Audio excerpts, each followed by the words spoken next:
Bab ke-41, bab bersyair di dalam masjid.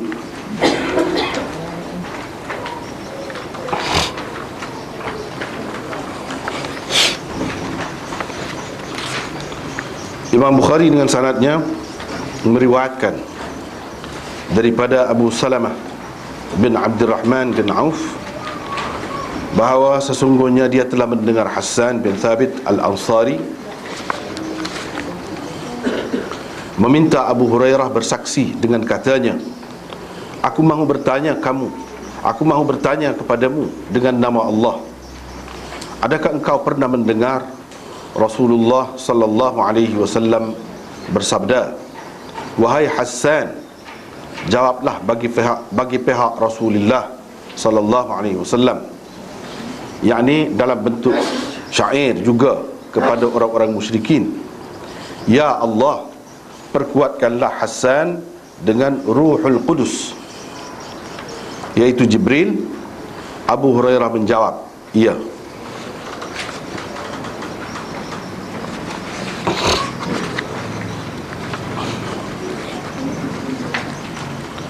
Bab bersyair di dalam masjid.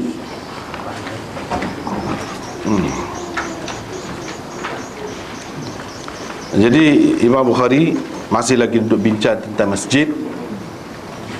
Cuma dalam risalah ni kita nampak dia bincang tentang, antaranya lah beberapa bab ni, dia bincang tentang benda yang kira-kiranya tidak molek lah dibuat dalam masjid, atau mungkin haram. Mungkin haram kalau dibuat dalam masjid. Misalnya sebelum pada ni dia buat tajuk mula-mula tu kan, tajuk ke-39, iaitu seseorang yang membawa anak panah hendaklah memegang, yakni menjaga mata anak panah itu apabila ia lalu di dalam masjid. Bila lalu dalam masjid kena pegang mata anak panah tu. Inilah cara yang mengharuskan masuk ke dalam masjid dengan bawa anak panah ataupun senjata seumpama itu, seperti yang kita sudah bincang dah minggu lepas. Itulah yang mengharuskan.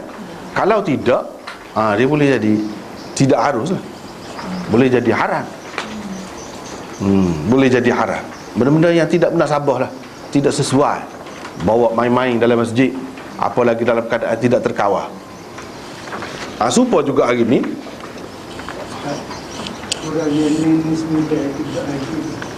huraian dan Bismillah. Mana tu nak kau. Waktu tu kalau iyalah kepada orang tak mengaji mungkin dia mungkin ya kepada orang mengaji suka suka. Jadi di sini baik, kita pergilah kepada hak baru ni. Sikit lagi ada tu nota 9, iaitu hadisnya, sesiapa yang lalu di mana-mana masjid atau pasar kita dengan membawa anak panah, dia hendaklah memegang mata anak panah itu agar tidak dilukainya seseorang Islam dengan tangannya. Kalau perhati dalam terjemahan itu, saya sudah buat dalam kurungan itu, dengan sebab tangannya. Situ pun cukup dah. Kalau nak kiranya hak tu lah, nak bahas hak tu lah pun, bawah ni pun cuma dia bahas mengikut kaedah. Jadi panjang.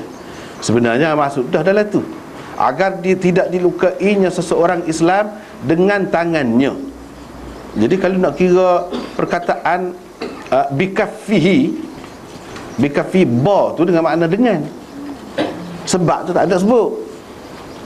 Bukan bisababi kaffihi, dak. Sebab tu bahasa Arab juga dalam bahasa kita tu. Dia tidak kata gitu, dia kata bikaffihi, dengan tangannya sahaja. Jadi adakah orang dia jadi luka dengan sebab tangan? Itu persoalan. Kalau tangan luka, luka? Tak luka. Kalau tangan, tapi zahirnya menampakkan begitulah. Jadi tak seribu bawa gitu, takut jadi orang ni jadi luka dengan sebab dengan tangan dia. Tapi kalau kita bubuh dengan sebab tangan, bukan tangan itu sendiri yang melukakan, tangan itu jadi sebab. Itu je benarnya.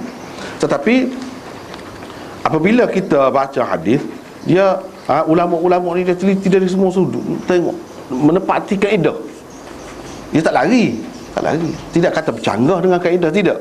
Baik, kita tengok dalam nota dia tu, Al-Aini berkata, muta'allaq bikaffihi. Itu kaedah lah tu. Tempat pergantungan dari segi makna bahasa dia. Tak ada faham juga kalau royak gitu pun,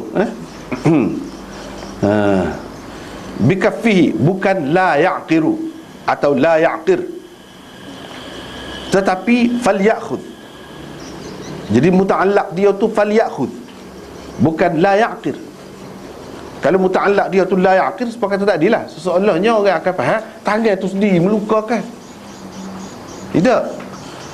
Dengan tangan dia tu Nabi suruh pegang dengan tangan dia, bukan jangan sampai melukakan dengan tangan dia. Tangan dia tu tidak boleh melukakan, tupur tangan orang. Kerana tentu sekali yang dibimbangi akan melukai seseorang Islam ialah mata anak panah itu, bukan tangan pembawanya. Riwayat Al-Asili lebih jelas di sini. Kita nuskhah Bukhari ni, Firabri ni dia ada beberapa banyak nuskhah. Antaranya ialah nuskhah Al-Asili. Al-Asili ni antara nuskhah Bukhari yang paling sahih. Jelas di sini, lebih jelas di sini, ia tidak mengelirukan seperti riwayat ini. Kalau riwayat ni nampak macam tangan tu sendiri melukakan. Berikut ialah teksnya. Gini teks dia hak dalam nuskhah Al-Asili. Falyakhudh ala nisaliha bikaffih la ya'qiru musliman. Gitu. Bermakna lafaz hadis ni bukan falyakhudh ala nisaliha la ya'qiru bikaffihi musliman, bukan lagu tu tertibnya, tetapi sepuluh bawah tu falyakhudh ala nisaliha bikaffih la ya'qiru musliman. Dia hendaklah memegang mata panah itu dengan tangannya agar ia tidak melukai seseorang Islam. Gitu.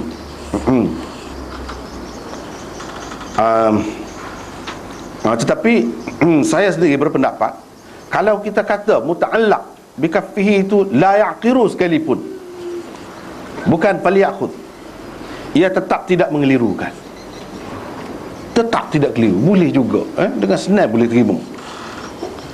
Kerana pada ketika itu ia bermaksud agar tidak dilukainya seseorang Islam dengan sebab tangannya. Seperti yang kita buat dalam kurungan itu, dalam terjemahan, dengan sebab tangannya. Kalau kita pupus sebab tersebut, dia tak ada keliru. Tak ada keliru. Tetapi dengan syarat ba' pada bikaffihi dipakai dengan makna ba' sababiyah, ba' dengan makna sebab, bukan ba' isti'anah. Ba' ba' dengan makna menggunakan, bukan gitu. Kirmani berpendapat, tak apa dah. Jadi dia gini ceritanya. Ceritanya dalam bahasa Arab ni dia ada macam dengan itu orang panggil haraf jar. Haraf jar. Orang mengaji nahwu Arab dia tahulah haraf jar. Haraf jar ni dalam bahasa Arab dia terbagi kepada tiga. Dia panggil jar asli, jar zaid, jar syabih biz zaid. Jar asli dia nak pada tiga kal. Dia nak, dia mesti ada makna, ada amal dan ada muta'allaq. Ni yang kita sebut. Ini perkara yang ketiga. Dia ada muta'allaq, tempat pergantungannya. Dia mesti, kalau jar asli. Lepas tu kalau jar zaid, dia hanya ada amal sahaja, makna tak ada, tempat bergantung muta'allaq pun tak ada. Dan yang ketiganya haraf jar syabih biz zaid. Haraf jar syabih biz zaid dia ada dua perkara saja. amal dan makna. Muta'allaq tidak ada. Tempat bergantung tak ada. Bermakna kita bahas muta'allaq ni mestilah harajat tu harajat asli. Mestilah. Kalau tidak, hak dua lagi tu tak ada nak pada muta'allaq. Bila kita sebut muta'allaq ni, mana kita pakai hak ni dengan makna jar asli. Bila jar asli naklah kepada tempat ta'alluq tu. Hak tu jadi duduk geger ni, tempat ta'alluq dia tu. La yaqiru ka falyakhudh. Situ. Jadi tempat ta'alluq tu dia ada pula lah kaedah dia nya. Benda lagu mana hak boleh jadi tempat ta'alluq tu? Dia ada pula kaedah dia nya. Tapi kita tak perlulah tu, tak perlu tu. Yang jelasnya hak ni di sini haraf jar asli. Haraf jar asli. Sama ada kita pakai dengan makna isti'anah ataupun dengan makna sababiyah. Misalnya kita kata katabtu bil qalam. Katabtu bil qalam. Saya tulis dengan pen. Ba di situ dengan juga. Tapi ba tu dengan makna dia? Dengan makna isti'anah. Ini dengan menggunakan pen. Bukan guna pensel ke? Tak, dengan mengguna. Di situ ba isti'anah. Jadi ba di dalam bahasa Arab ni banyak, 10 lebih pula makna dia. Sini gini, sini gini, sini gini. Nak menentukan tu dia kena orang mahir. Nak menentukan tu. Satunya harajat gap. Harajat tu harajat dah, tertunda. Cuma harajat gap. Kalau jar asli, makna dia hak 10 lebih tu, hak mana satu. Di sini kita pakai ba dengan makna ba sababiyah. Kalau ba sababiyah pun harajat asli juga. Dia ada tempat bergantung. Tapi tempat bergantung dia muta'allaq dianya falyakhudh ataupun la yaqiru. Kedua-duanya boleh, tak jadi masalah. Tapi ini dia persoalkan. Kalau kata la yaqiru, jadi sesoalannya tangan itu sendiri melukakan orang. Mana ada tangan melukakan orang? Yang melukakan orang mata anak panah tu. Tapi sebenarnya kalau kita kata luka tu dengan sebab siapa? Anak panah. Dengan sebab orang tu. Tidak pegang molek. Dengan sebab. Yang orang panggil ba sababiyah. Di sini kalau kita kata dilukai seseorang dengan tangannya, kalau kita pakai ba di situ dengan makna ba isti'anah, mana dia guna tangan dia tu untuk potong, untuk melukakan orang. Adakah masuk akal kita kata dengan tangan boleh luka? Tak masuk akal. Jadi ba di sini bukan dengan makna isti'anah. Tentu dah. Kalau ba isti'anah jadilah. Semua kita potong dengan pisau. Potong daging dengan pisau. Jadi potong. Jadi guna pisau tu. Jadi ba isti'anah. Di sini bukan ba isti'anah. Sebab itu kita buat dalam kurungan sebab. Dengan sebab. Kalau luka dengan sebab terkena mata anak panah tu, sebab juga. Kalau jadi luka tu sebab cuai tangan dia, tak jaga, tak pegang kau, tak berapa dalam sarung, sebab juga. Dia ada makna begitu. Ada kalanya ba ni dia tak ada makna. Misalnya wa mallahu bighafilin amma ta'malun. Wa mallahu bighafilin amma ta'malun. Jadi bighafilin tu kita tak boleh terjemah. Tidaklah Allah dengan lalai. Dia tak ada makna. Allah tidak lalai, gitu saja. Ba tu ada saja. Makna tak ada. Tempat bergantung tak ada. Dia tak ada. Sebab apa? Sebab dia haraf jar zaid.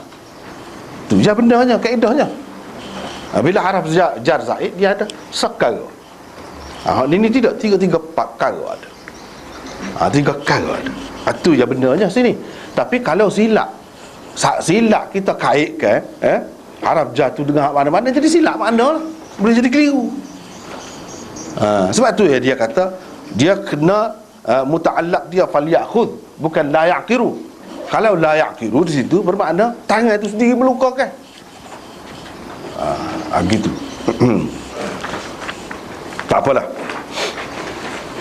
Itu seorang syarah Bukhari. Kirmani berpendapat. Ini syarah Bukhari dulu lagi. Boleh jadi juga bikaffihi itu tidak dipakai dengan arti dengan tangannya. Dia kata tetapi dengan arti dengan sebab dia menahan dirinya daripada memegang atau menjaga mata anak panah itu. Dia buat ikut tu. Jangan sampai mata anak panah tu melukai mana-mana orang Islam dengan sebab dia tidak menjaga, dengan sebab dia tidak memegang mata anak panah itu. Dengan sebab kau tu dia bagi. Tapi serupalah kita kata tadi. Jadi beliau mentakdirkannya begini: la yajrahu bisababi tarkihi akhdan nisal musliman. Bermaksud agar dia tidak melukai seseorang Islam dengan sebab dia tidak memegang, dengan sebab dia tidak memegang mata anak panah itu. Sebab itu Nabi suruh pegang tu. Biar apapun andaian yang dibuat, yang lebih kuat ialah yang dikemukakan oleh Hafiz Al-Aini tadi.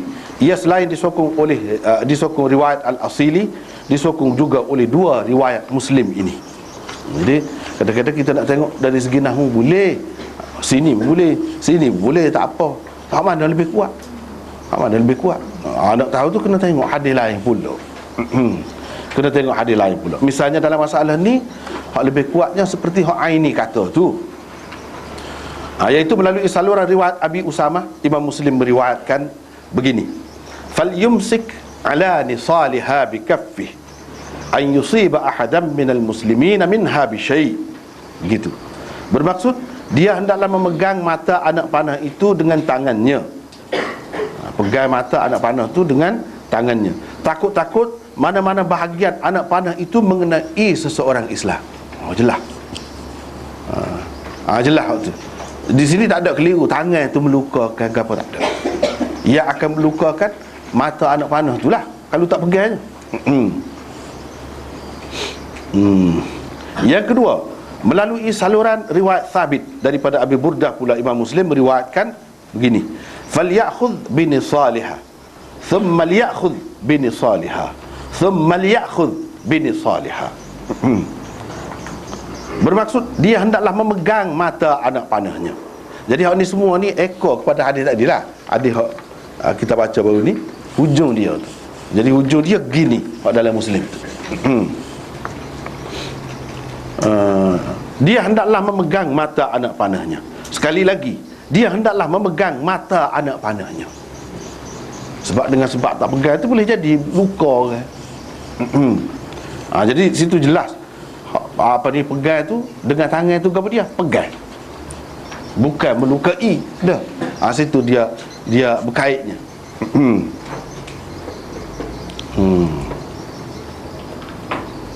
Dia berkait-kait ni ialah bahasa kita pun ada, cuma kita gapo dia panggil bahasa kita, nahwu kita tak tahu dah. Jadi lebih tahu nahwu orang ni susah juga dah.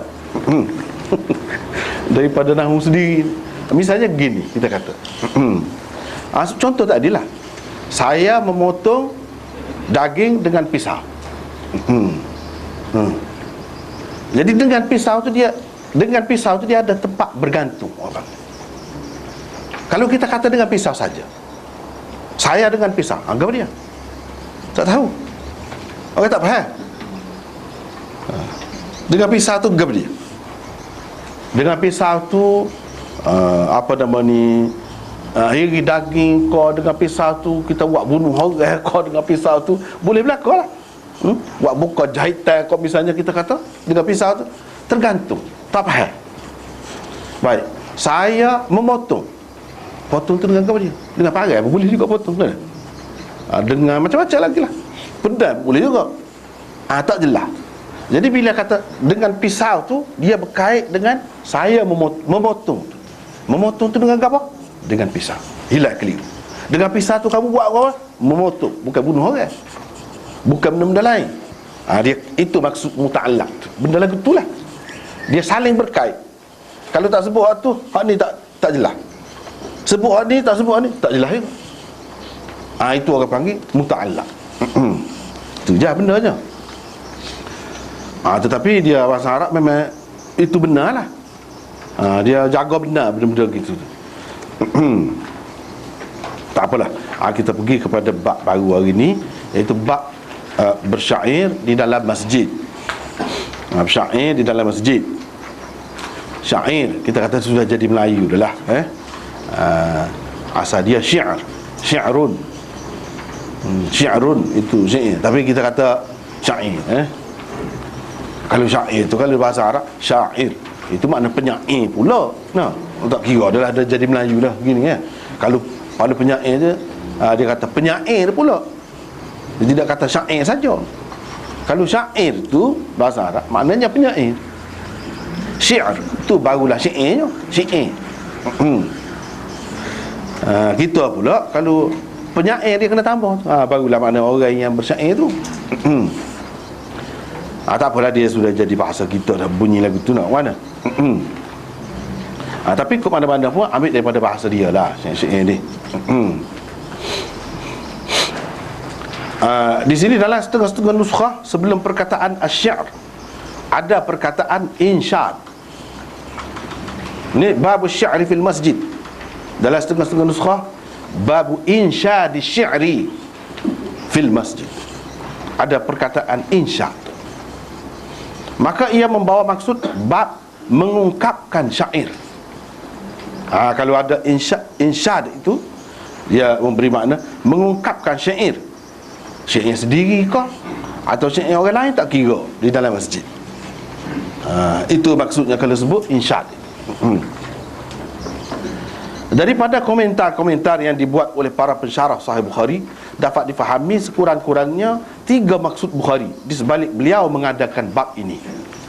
Jadi maksud dia nya buat bab ni ada 3 lah, sekurang-kurangnya. Mungkin kalau renung lagi dapat lagi lebih banyak. Gitulah. Kalau renung lagi dapat banyak lagi. Begitu keadaannya. Jadi yang pertamanya mengisyaratkan kepada khilaf ulama tentang hukum bersyair atau mengungkapkan syair di dalam masjid. Supaya dengan bawa anak panah tu juga. Kira-kiranya zahirnya tak molek lah kalau saya saja. Ni pun gitu juga. Dan ada khilaf. Sebab itu Imam Bukhari dia buat tajuk gitu je. Dia tidak kata bab harus bersyair dalam masjid, tak. Atau bab haram, atau bab dilarang bersyair, tak ada. Bab makruh ke? Tak ada. Dia kata bab bersyair dalam masjid. Itu cara Imam Bukhari. Kalau dia kata begitu, dia nak isyarat kepada benda ni khilaf. Yang kedua, khilaf tu masing-masing ada dalil. Ada dalil. Dalil tu kuat juga. Artinya kita kena hormatlah kepada pihak lain. Kalau ada hak kata haram tak boleh, jangan kata sebab apa ni kok silah ke dia. Dia ada juga dalil dia. Dan dia ada hak maksud dia kata tak boleh tu lagu mana. Kita kena jelas dulu gapo dia, perincian dia. Yang kedua, mentakwilkan zahir hadis yang menunjukkan larangan bersyair secara mutlak di dalam masjid. Dia nak ayat syair dalam masjid, boleh ke tidak? Tu ada hadis hak nampak tak bui itu larang apa dah. Imam Bukhari nak cerita, kita kena takwil hadis itu. Kita kena takwil hadis itu. Sebab apa? Sebab banyak pula hadis-hadis yang lain yang menunjukkan boleh. Kalau tidak dia jadi bercanggah. Macam mana Nabi kecek benda bercanggah? Sekali kata boleh, sekali kata tak boleh. Lagu mana? Jadi nak tak nak kita kata mesti kena takwil. Hak dia kata tak boleh tu lagu mana? Hak lagu mana yang dimaksudkan tak boleh tu? Larang tu, hak dia larang. Kalau hadis-hadis yang menunjukkan boleh tu, hak lagu mana? Hak tu kita kena takwil. Takwil hak mana-mana yang menunjukkan larangan itu. Yang kedua, yang ketiga, menyatakan pandangan beliau sendiri berhubung dengan masalah ini. Dia nak ayat pendapat dia. Pendapat dia hak mana? Dia tahu ya. Tapi ulama kaji tengok. Pendapat dia kita tengok dalam hadis. Hadis hak dia buat mari tu lagu mana? Hasan duduk bersyair dalam masjid. Itulah Hasan duduk bersyair dalam masjid. Apa tak boleh lagu mana? Boleh lah. Tapi hak Hasan bersyair tu syair lagu mana? Syair mengarut ke? Tak. Nabi kata, Nabi suruh dia. Kamu jawab bagi pihak Rasulullah. Bahkan Nabi doa lagi untuk dia. Kata Jibril sokong dia. Dan doa lagi. Dalam riwayat yang lain disebut doa Nabi untuk dia. tentulah benda ni benda molek. Boleh tu sekarang benda molek, ada kalanya molek. Jika untuk membela Islam, membela agama, hak tu. Tapi kalau syiar-syiar hak mengaru, hak tu lah hak tak boleh. Kalau siapa ke peringkat haram pun hak tu. Tapi kalau hak molek, syiar hak molek tidak bercanggah dengan Islam, hak tu boleh. Dalam masjid pun boleh, tidak kata mencemarkan kesucian masjid. Tak. Jadi pendapat dia hak tu. Pendapat dia, kamu tengok hadis di bawah tajuk ni. Tajuk tu dia nak cerita khilaf. Tapi dia sokong hak mana dalam banyak-banyak? Dia sokong hak boleh. Tahu mana hadis dia? Begitu cara Bukhari ni memang halus sangat, seni sangat orangnya.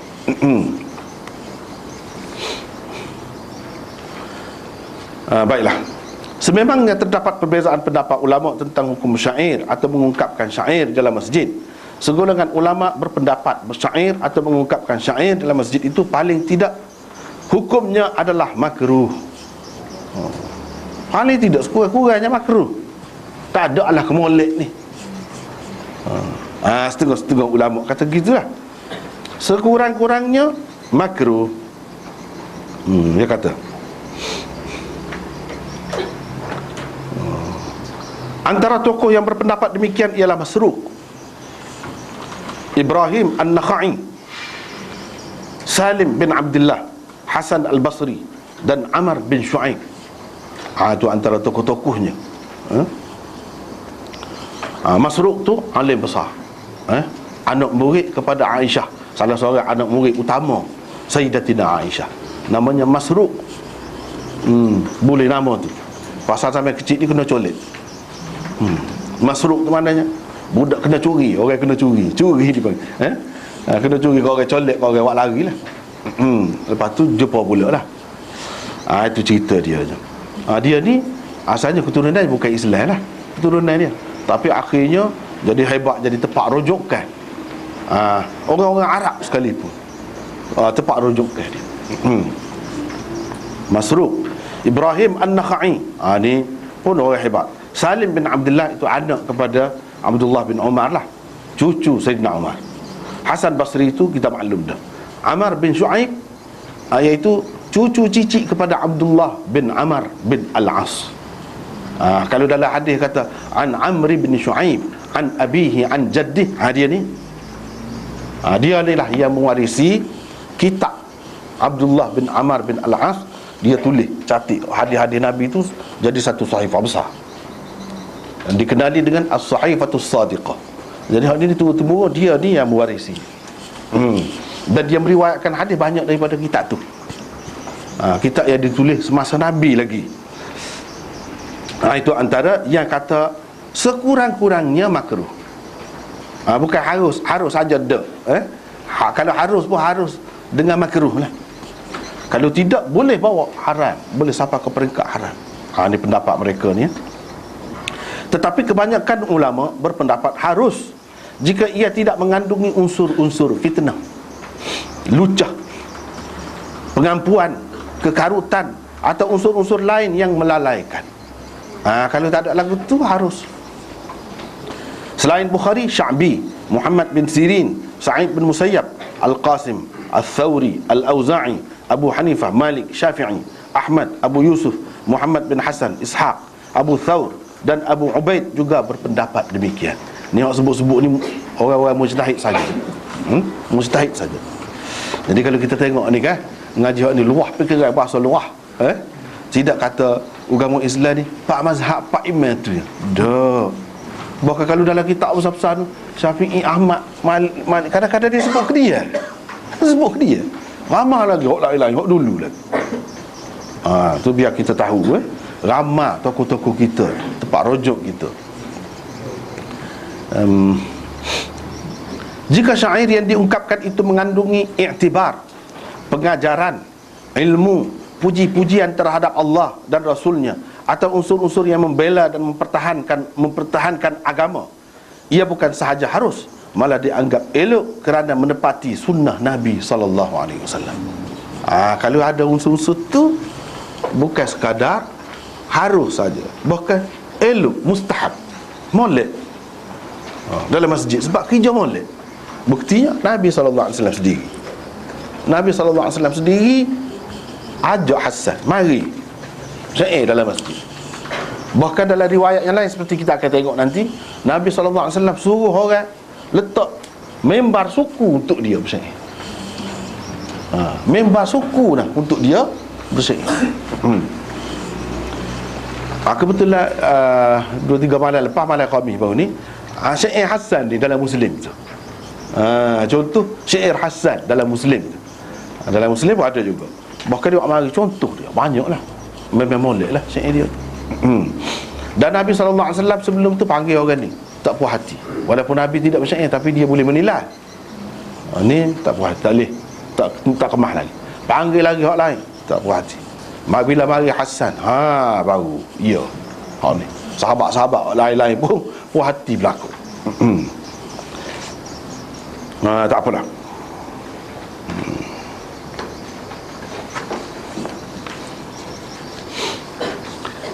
Jadi molek pula sebab mengikut sunnah Nabi. Sunnah Nabi. Oleh kerana masing-masing pihak yang berbeza pendapat itu mempunyai dalil-dalil berupa hadis-hadis Nabi SAW, maka Bukhari tidak memutuskan apa-apa hukum di dalam tajuk bab yang dibuatnya. Dalam tajuk tu bersyair dalam masjid gitu saja. Dia tak ada kata harus ke haram ke gapo ke tak.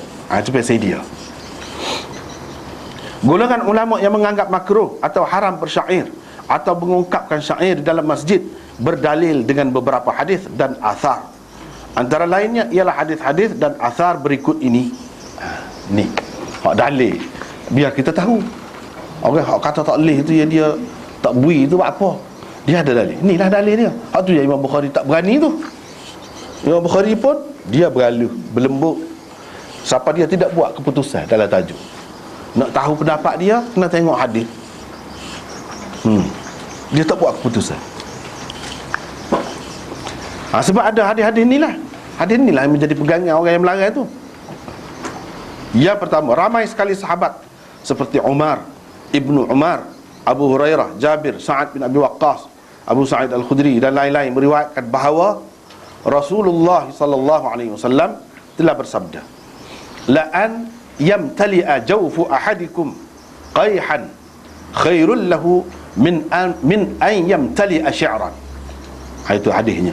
Bermaksud sesungguhnya adalah lebih baik perut seseorang penuh dengan nanah daripada perutnya penuh dengan syair. Itulah benda berat. Kalau perut ni penuh dengan nanah, tu baik lagi, Nabi kata, daripada perut ni penuh dengan syair. Marah benar tu nampak.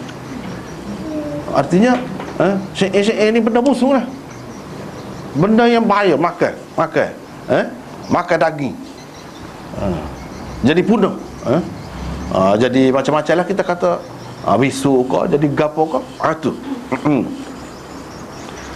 makan daging. Lebih baik lagi, dia kata. Tapi kalau kita tengok banyak tempat tu dia benarkan pula. Sebab itulah orang yang tidak faham dia kata apa sekali bui, sekali marah. Bukan marah sebab ginilah bapa ayah yang cerdik, dia tidak marah sebab mau tak tu kala marah tu tak kena tepat dia. Kalau tepat dia masa main gila. Kalau main tu benda hak tak apa. Gitu. Tidak siapa ganggu ngaji misalnya. Kalau main itu benda tidak bahaya kepada diri sendiri misalnya, dia akan bagi. Itu ayah yang bijaksana. Hak larang kena pada tempat dia. Hak benar pun kena pada tempat dia. Gitulah Nabi pun. Bukan kata dia lain tempat. Bukan secara mutlak larang itu. Itu yang pertama. Lepas tu hadis-hadis ada memuatkan hadis ni, kitab-kitab hadisnya banyaklah tu. Jadi hadis riwayat Bukhari, kalau kata Bukhari tu kat Sahih Bukhari lah, kecuali kalau dia sebut dalam kitab lain kita akan royak. Misalnya dalam At-Tarikhul Kabir ke, lain kedudukannya. Muslim tu maksudnya Sahih Muslim lah. Kitab lain tu kena sebut lah. Kalau tak sebut tu kitab tu lah maksudnya. Ahmad, Imam Ahmad ni hak masyhur kitab dia aja. Musnad Imam Ahmad. Itulah tu maksudnya. Tidak lain dah, Tirmizi, Sunan Tirmizi. Walaupun kitab dia orang lain banyak lagi, tapi bila orang sebut ni, maksud gitulah. Faham dah. Menjadi tanggungjawab penulis-penulis, kalau dia meriwayatkan daripada Tirmizi, daripada kitab lain, dia kena riwayat kitab tu. Gitu cara dia. Kalau tidak kan akan faham tu. Baiklah. Yang kedua, an Amr bin Shu'aib an abihi an jaddi. Tadi Amr bin Shu'aib tadi kan.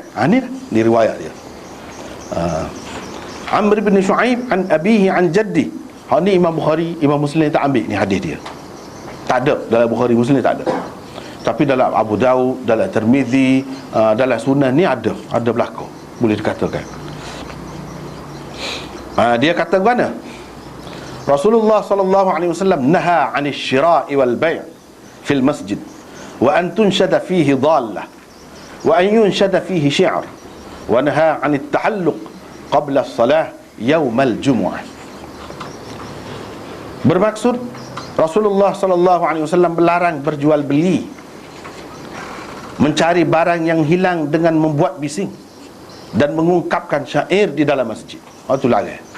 Jadi beberapa perkara dilarang saat ni termasuklah mengungkapkan syair di dalam masjid. Kalau kita duduk bincang ni, cara ke masjid ni lah. Sebab apa? Sebab masjid tu tempat suci.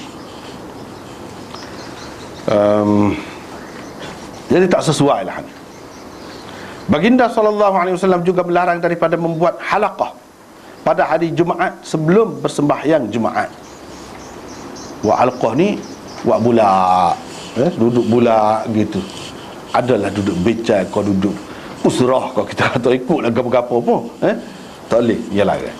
Sebab hari Jumaat orang pergi awal ke masjid tu, jadi ganggu dia. Masa lain tak apa, masa tidak mengganggu orang. Sebab hari Jumaat tu Nabi galakkan orang pergi awal, ada orang pergi awal kan, jadi mengganggu dengan cara duduk lagu tu. Tak kira dia nak duduk tengah tu, dalam sah nak duduk tengah, orang duduk bulat gitu, tak nak sabar kan. Itulah sebab dilarang.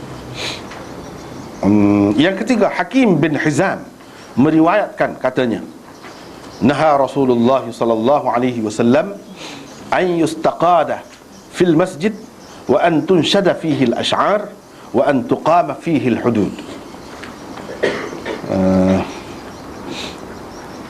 Rasulullah sallallahu alaihi wasallam melarang daripada dilaksanakan hukuman qisas, diungkapkan syair, dan dilaksanakan hukuman had di dalam masjid.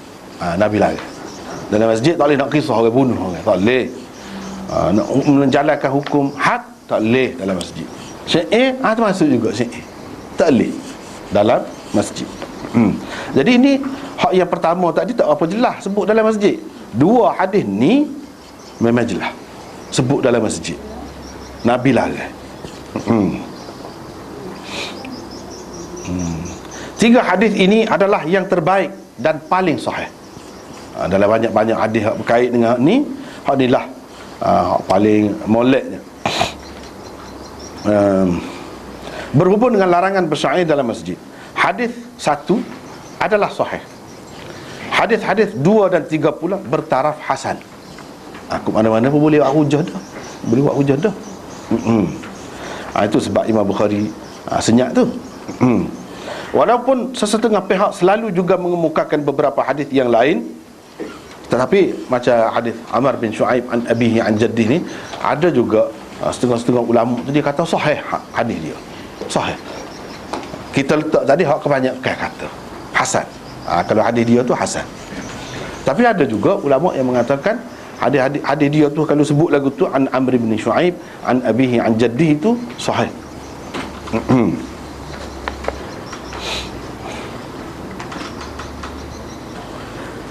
Walaupun sesetengah pihak selalu juga mengemukakan beberapa hadis yang lain untuk menyokong pendapat yang melarang bersyair di dalam masjid, tetapi pada hakikatnya hadis-hadis itu tidak dapat dijadikan hujah kerana kedhaifannya. Jadi hak sahih ataupun hak hasan tu dua tiga tadi. Kalau banyak ada pun banyak ada dalam kitab je. Kalau perhati sanad dia hak tulah. Hak tulah je.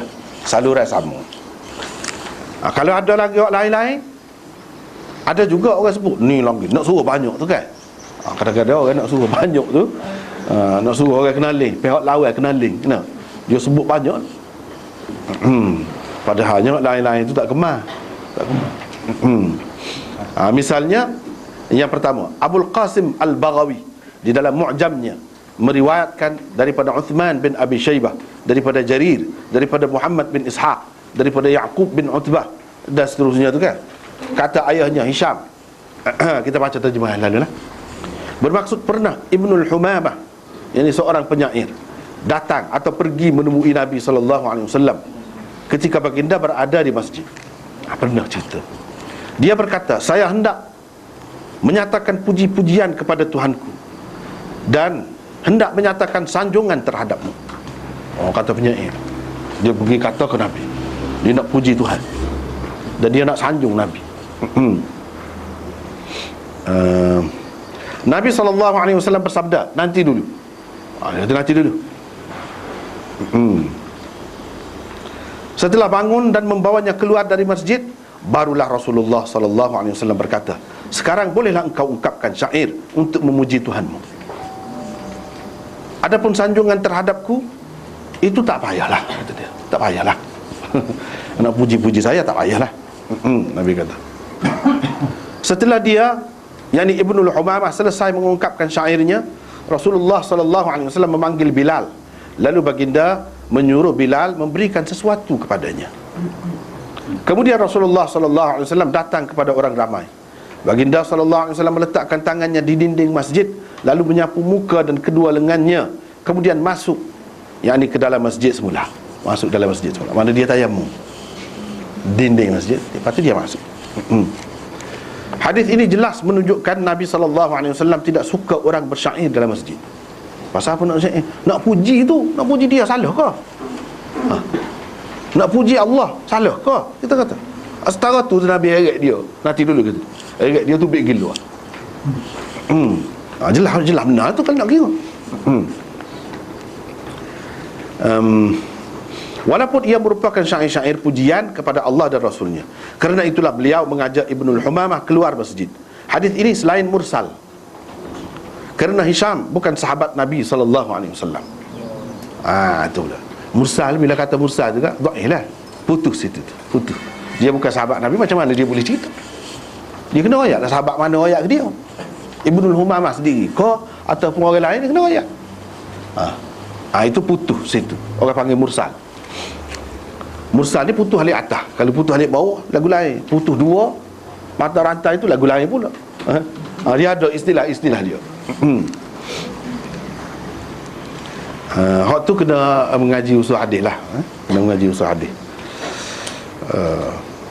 Hadis ini selain mursal, isnadnya juga dhaif, kerana ada di dalamnya perawi-perawi yang dipertikaikan seperti Jarir dan Ibnu Ishaq. Itu ada perawi itu pula. Jarir itu Jarir bin Abdul Hamid. Ini perawi dhaif. Ibnu Ishaq pun dhaif juga. Kalau ada orang kata dia tu tidak dhaif, hak lagi tu masalah, hak lagi tak selesai juga. Hak mursal saja tu pun tak selesai dah. Gitu. Yang kedua, Abdul Razak di dalam musannafnya meriwayatkan daripada Ibrahim bin Muhammad, daripada Ibn al-Munkadir, daripada Asid bin Abdul Rahman, katanya, kita baca terjemahan. Bermaksud sesungguhnya ada seorang penyair datang kepada Nabi SAW ketika baginda berada di masjid. Penyair itu berkata, saya memohon kepadamu wahai Rasulullah, yakni untuk memuji Allah dan Rasulnya dalam bentuk syair. Rasulullah SAW menjawab, tidak boleh. Penyair itu berkata, saya minta jugalah nak itu juga. Maka Rasulullah SAW membenarkan kepadanya dengan berkata, tetapi kamu keluarlah dari masjid. Kamu keluarlah dari masjid. Penyair itu pun keluarlah dari masjid. Kata perawi, selepas itu Rasulullah SAW memberikan kepadanya kain sambil baginda bersabda, ini ialah ganjaran kepada pujianmu terhadap Tuhanmu. Hadis ini mungkin merupakan versi kedua bagi hadis satu sebelum ini. Serupa tu, hak tulah itu. Sebenarnya cuma tadi dia bagi sesuatu, ini dia bagi kain. Kain bagi.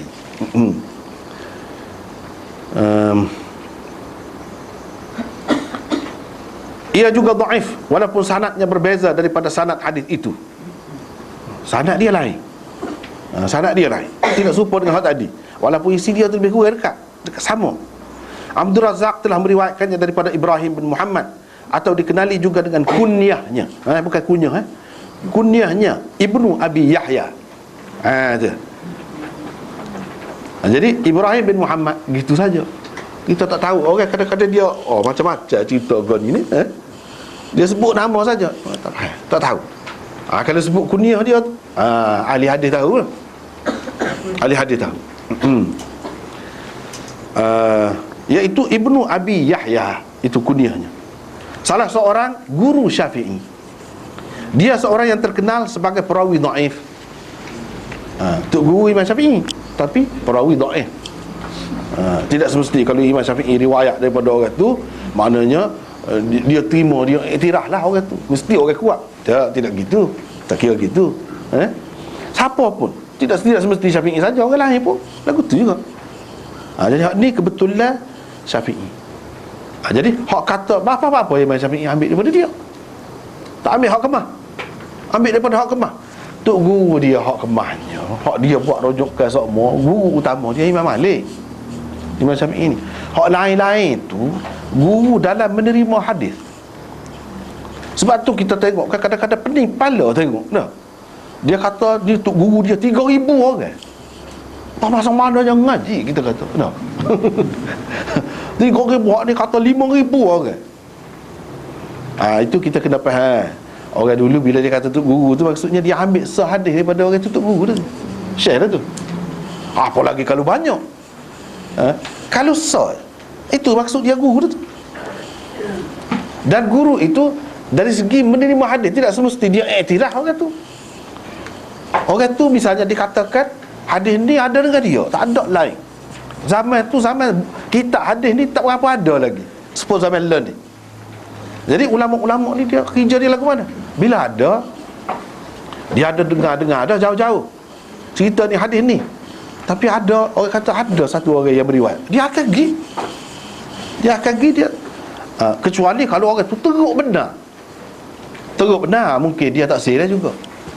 Kalau lebih kurang dhaif begitu gini, ingatan dia tak berapa kuat, misalnya jenis pelupa ke orang tu, tua sangat dah, kecek betul apa butir misalnya kita kata, dia ambil lagi. Ambil lagi tu banyak maksud dia.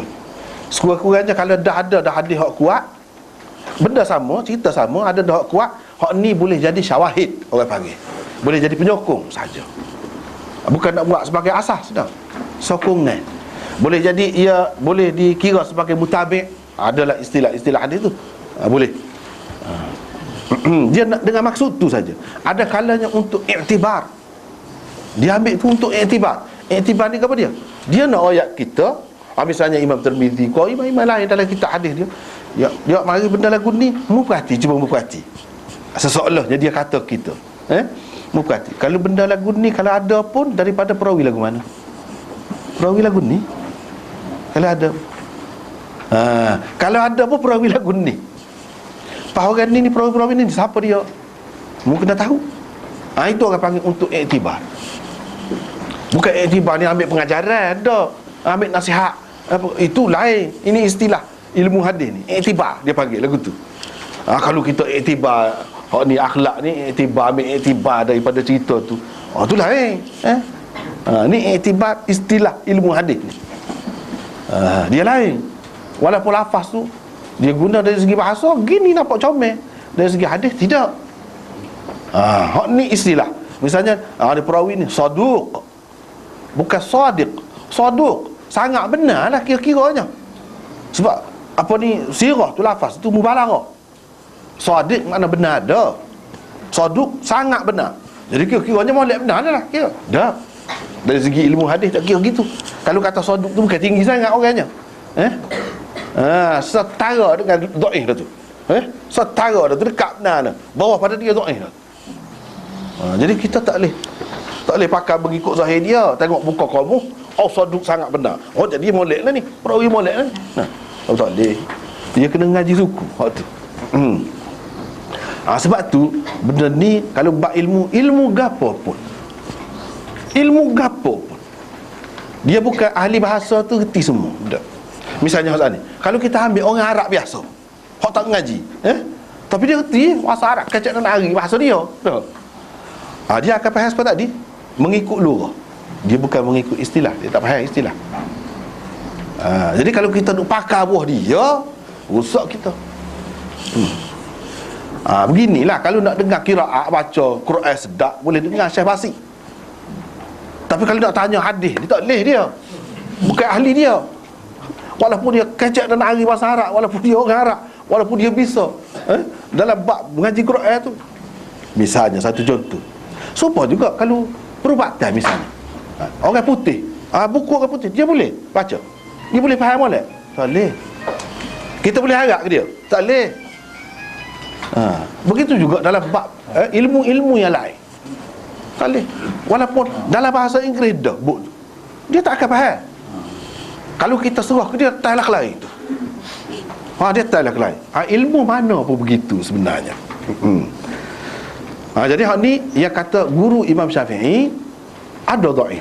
Hak lagu tadi dia terima lagi hak lagu ni untuk iktibar ke, sebagai syawahid ke, sebagai gapo. Gitu. Dah boleh jadi dia ambil dua hadis pun orang panggil guru dah. Hak tu yang jadi ramai tu guru tu. Sampai gitu. Kita learn ni tak perlu dah pergi jumpa orang, kita pergi jumpa orang, muka dalam kitab tu ada berlakon dah. Ada dalam kitab tu ada berlakon dah. Nak riwayat siapa? Nak riwayat siapa? Ada tu dalam kitab. Tak perlu pergi mana-mana dah, duduk rumah. Zaman itu nak tahu yalah ke dia tu ayat. Kau orang duk kecek saja je. Dia pergi sendiri. Oh sungguh ada. Tak apa. Dia pun catik. Orang ni ayat. Orang ni ambil daripada orang ni. Lepas tu orang lain pula menilai pula. Bahagian menapis tu orang lain pula. Bahagian menapis semok tu. Jadi kalau ada ni dia ni orang jenis gini. Tak boleh pakai dia. Sebab apa? Tak boleh pakai. Sebab ni. Satu ilmu pula bahagian tu. Bahagian rijalul hadis. Orang panggil perawi-perawi hadis. Satu bidang pula. Setengah-setengah ulama yang ada cara kau tu kan dia ada cara tu, dia tak cara dah ke hadis ni. Habis hayat dengan hak tu. Misalnya Abu Hatim dengan anak dia. Anak dia Khijan ni, kalau dalam kitab-kitab pendapat dia ke tak ada. Dia faham lagu mana kan, dia tak cara hak tu. Tak ada dah masuk. Kerja dia dua beranak tu. Dia cara ke perawi ni. Orang yang meriwayatkan hadis ni, orang ni tak boleh pakai. Tu dia. Apa sebab? Ni. Orang ni kata. Orang ni kata tu dia mari sanak pula. Orang ni kata. Saya tak ada dengan dia, tapi ada sanak. Sanak ni sahih. Dia kata orang ni tak boleh pakai. Sebab apa? Sebab dia nyanyuk. Orang yang dia kata ambil daripada dia tu, ambil ketika nyanyuk, kata dia. Kalau ambil sebelum pada tu tak apa. Ada juga orang ambil dengan dia sebelum pada nyanyuk. Sebelum pada nyanyuk boleh. Maklum siapa dia hak belajar dengan dia sebelum dia nyanyuk. Orang ni senara. Kau duk bahas hak tu, habis hayat. Tak ada dah nak buat gol lain. Tak ada. Luah ilmu ni. Sebab kita kata learn ni lah. Learn ni antara mukharrij, pentakhrij hadis yang masyhur dalam dunia ni lah. Misalnya Syekh Shu'aib Al-Arnaud, dia tahu hak tu lah. Dia tak boleh pekoh gol lain kau maksud hadis kau takwilah banyak-banyak. Dia tak cara. Dia cara takhrij. Hadis ni ada dalam berapa kitab ada. Lepas tu dalam sanad dia setara mana ni. Hak ni dalam kitab ni sanad dia hasan. Dalam kitab ni hadis ni juga sanad dia dhaif. Dalam kitab ni sahih. Tu je dia. Tu je. Tak ada dah nak cara kau lain. Satu kerja besar, tak ada siapa dia gaji. Tak ada siapa dia upah dia. Sendiri dia nak pahala. Itu keistimewaan ilmu ni. Sendiri dia, tak ada siapa-siapa. Cara dia dengan dia. Tak kita hak biasa ni tak. Mudah-mudah je ambil hadis ikut. Tak ada menghargai langsung orang lagu tu. Dia nak jaga tak sewi jadi terpesong lah kita ni. Tak sewi jadi nak pegang tak tu pasar. Tak tu kalu. Nak bui tu hak betul-betul. Sudah bertapis molek dah. Dia ya. Siapa Musnad Ahmad hak asalnya 9 jilid tu dia buat jadi 50 jilid. Tapi sepanjang hayat tu habis masa dengar tu. Ada orang lagu ni. Ada lagi beberapa dia tu, tapi kerja dia untuk Quran dengan sunnah ni kan tak hidup. Syekh Muhammad Fuad Abdul Baqi misalnya, dia tu kira buat fihris dia. Tak ada galai, dia tak buat galai. Sikit-sikit sangat kalau buat galai. Fihris ni lagu mana? Ayat ni duduk mana? Surah gapo? Ayat yang ke berapa? Ni surah gani ni Makkiyah ke Madaniyah? Ayat Quran, sebutir Quran. Dia buat fihris, indeks, orang kata. Hidup dia habis dengan indeks. Lepas tu hadis, Bukhari ni hak biasa lah ni orang pakar. Hak dia bubuh nombor ya Bukhari. Kerja dia bubuh nombor ni, nombor berapa tu. Ada kalanya beza dengan orang lain. Sebab apa? Dia ada kira. Dia nak buat lagu tu pun bukan main sakai ilmu dia tu. Habis hayat dengan tu. Banyak kerjanya. Lepas tu dia buat ni pula dalam kitab ni. Apa ni hadis ni diriwayatkan oleh siapa dia? Nombor berapa hadis? Bab gapo? Hak tu. Tak ada nak buat banyak-banyak. Kalau anak-anak kita ni tak sampai ke situ lagi. Kalau ada anak kita, anak-anak buah kita ni seorang ada lagu tu, dunia akan perhati, dunia akan sanjung seorang, dan nama dia akan harum sampai bila-bila. Walaupun apa saja buat. Sebab apa? Nak boleh buat lagu tu bukan senang.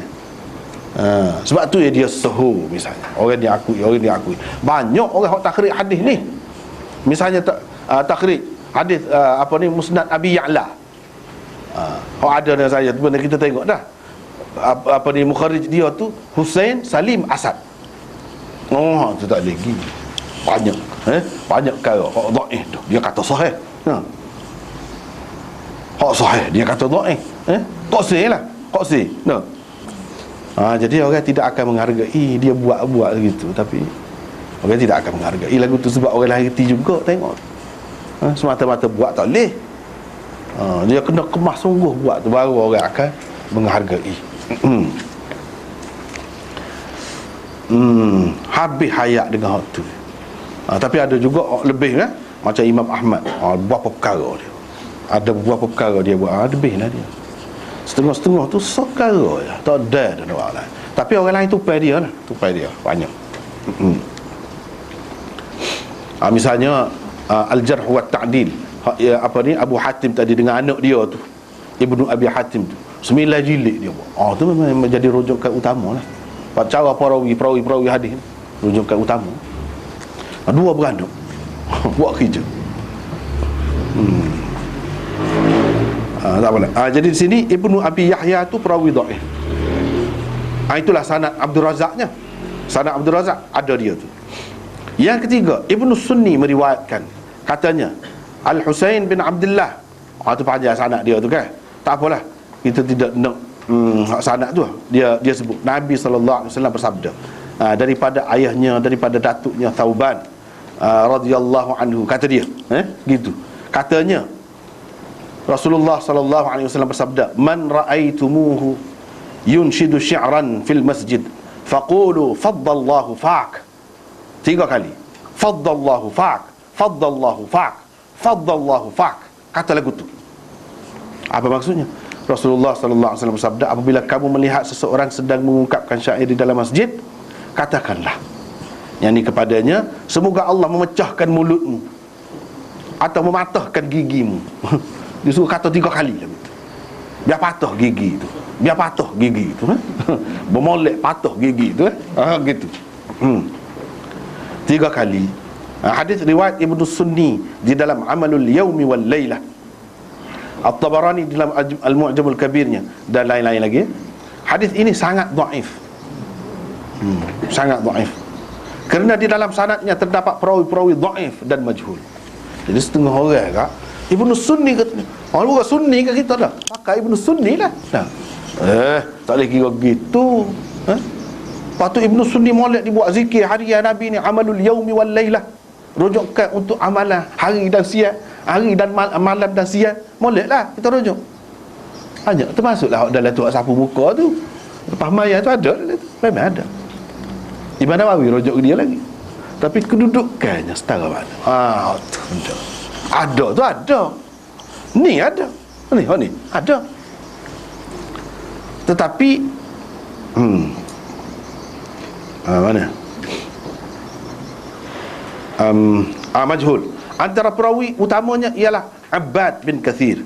Dia adalah seorang perawi dhaif dan matruk. Matruk ni maknanya ditinggalkan, tidak diterima riwayatnya oleh tokoh-tokoh hadis.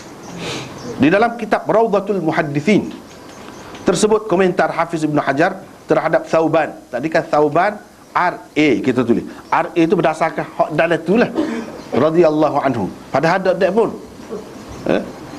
Dek pun. Hafiz Ibn Hajar kata yang dikata tentang Thauban yang yang dikatakan telah mendengar Rasulullah sallallahu alaihi wasallam bersabda begitu. Kata beliau, Thauban yang tersebut di dalam sanad ini bukan sahabat yang terkenal sebagai maula Rasulullah sallallahu alaihi wasallam itu. Tapi keliru tu, siapa kau ingat radhiyallahu anhu tu kan? Lepas tu Thauban dia kan ada sahabat Nabi bekas hamba dia, Nabi bebaskan dia tu. Orang duduk ingat kan Thauban tu. Tengok cara dia tu. Itulah.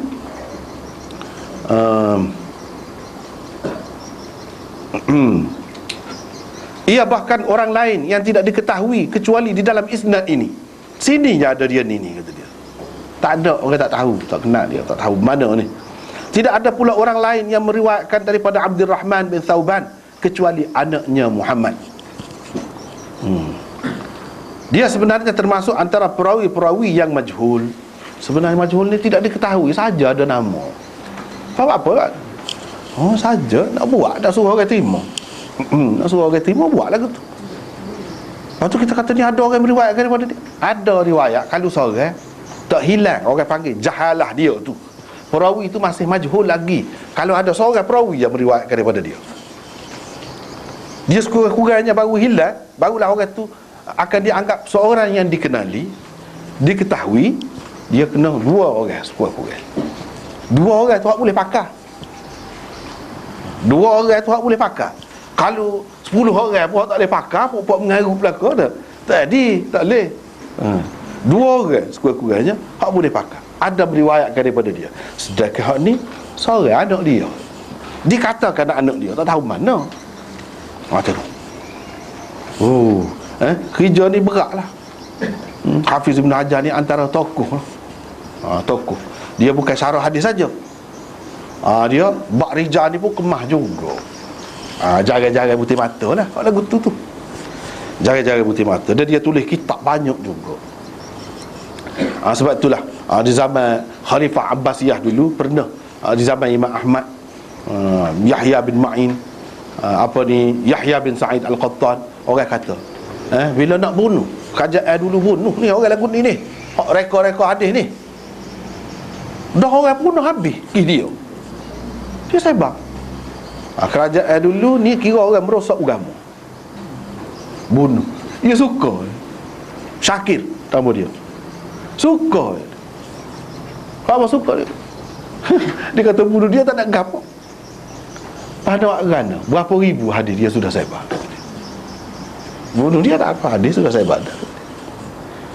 Khalifah kata tak apa, sebab di kalangan kita ramai ada Imam Ahmad, ada orang mereka akan tapis habis hak mu buat, akan selesai, mu tak boleh tipu orang juga.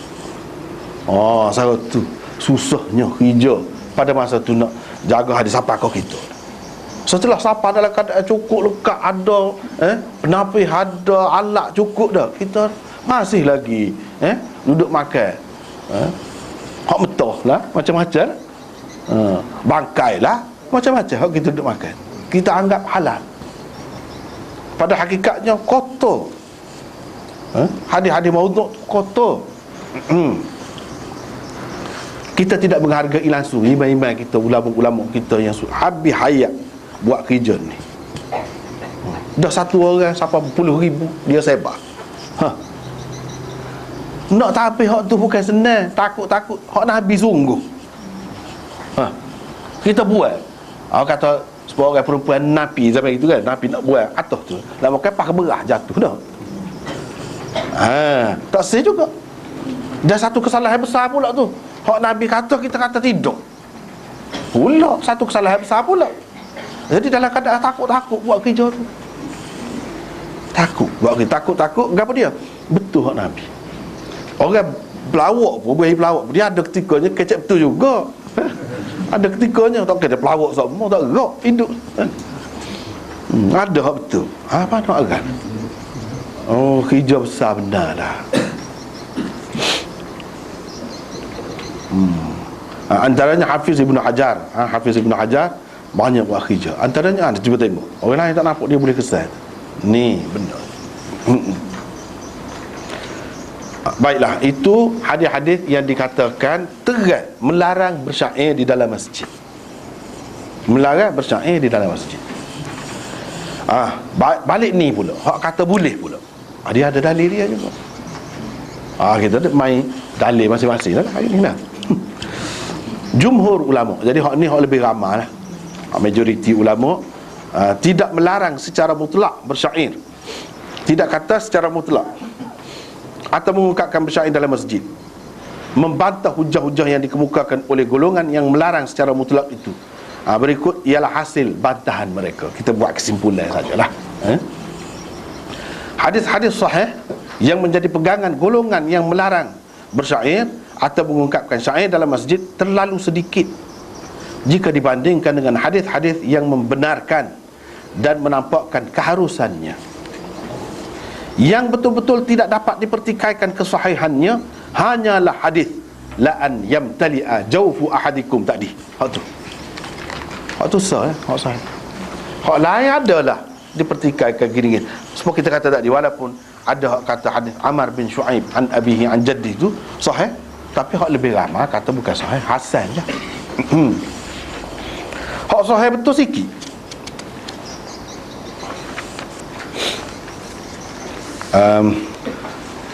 Tetapi hadis ini tidak jelas maksudnya.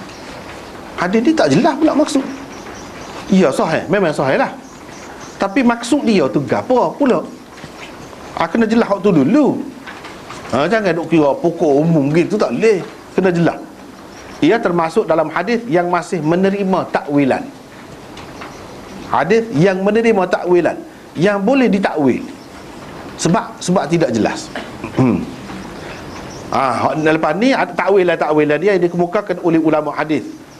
Satu, situ, ia khusus dengan orang yang betul-betul leka dengan syair sehingga terlupa kepada Allah, terlupa juga kepada Al-Quran, hadis dan pedoman-pedoman syariat Islam yang lain. Tak cara syair saja.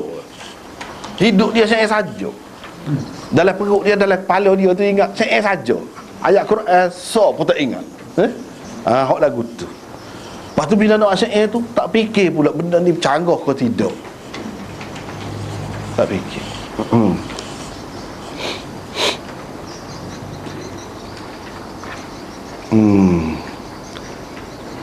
Itu yang pertama. Yang kedua, sabda Rasulullah sallallahu alaihi wasallam ini khusus dengan orang tertentu sahaja. Artinya ia merupakan satu peristiwa khusus yang tidak boleh dijadikan panduan umum. Orang panggil dalam istilah hadisnya waqi'atu ain la umum malaha. Peristiwa khusus yang tidak boleh dijadikan kaedah umum. Tak boleh. Benda hak lagu ni.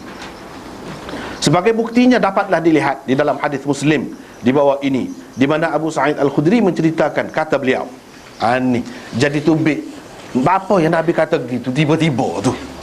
Adakah tiba-tiba dia tubik daripada rumah dia pun kata begitu. Sebab tadi kalau perut seseorang tu penuh dengan nanah, itu lebih baik lagi daripada penuh dengan syair. Gitu ke? Kau ada latar belakang dia. Tu kita kena tahu pula. Nak tahu latar belakang, kena tengok kitab Asbabul Wurud pula. Asbabul Wurud ni khusus bincang. Kadang-kadang dia ada kitab pun ada juga kitab khusus. Hak banyaknya berselerak lah ada dalam kitab-kitab. Berselerak lah ada. setengahnya tidak terkumpul lagi, tidak terkumpul lagi. Dia ada latar belakang. Nabi nak kata gini, apa latar belakang dia? Dia kena cari. Kalau tidak, kita tak akan faham boleh. Kalau tidak, kita akan buat keputusan yang bukan-bukan lah, tidak sepatutnya. Misalnya di sini kita kata tak boleh syair dalam masjid. Pasal apa Nabi kata begitu? Padahal dalam hadis tadi tak ada sebut langsung pun masjidnya. Kalau nak kata dalam masjid, tak ada langsung pun. Lepas tu siapa dia yang dimaksudkan di situ? Dia kena tahu asbabul wurud. Kalau dah berhubung dengan Quran ni, dia asbabun nuzul. Latar belakang apa dia? Kena tahu. Ni pun lagu tu juga. Nak tahu latar belakang dia, kena tengok dalam hadis Muslim. Dalam Bukhari tak ada, dalam Muslim. Dia kita ambil maksud dia lah. Pernah ketika kami sedang berjalan bersama-sama Rasulullah sallallahu alaihi wasallam di Arj, tiba-tiba tampil seorang penyair mengungkapkan syairnya. Rasulullah sallallahu alaihi wasallam lantas bersabda, "Tangkap atau pegang syaitan itu." Nabi kata.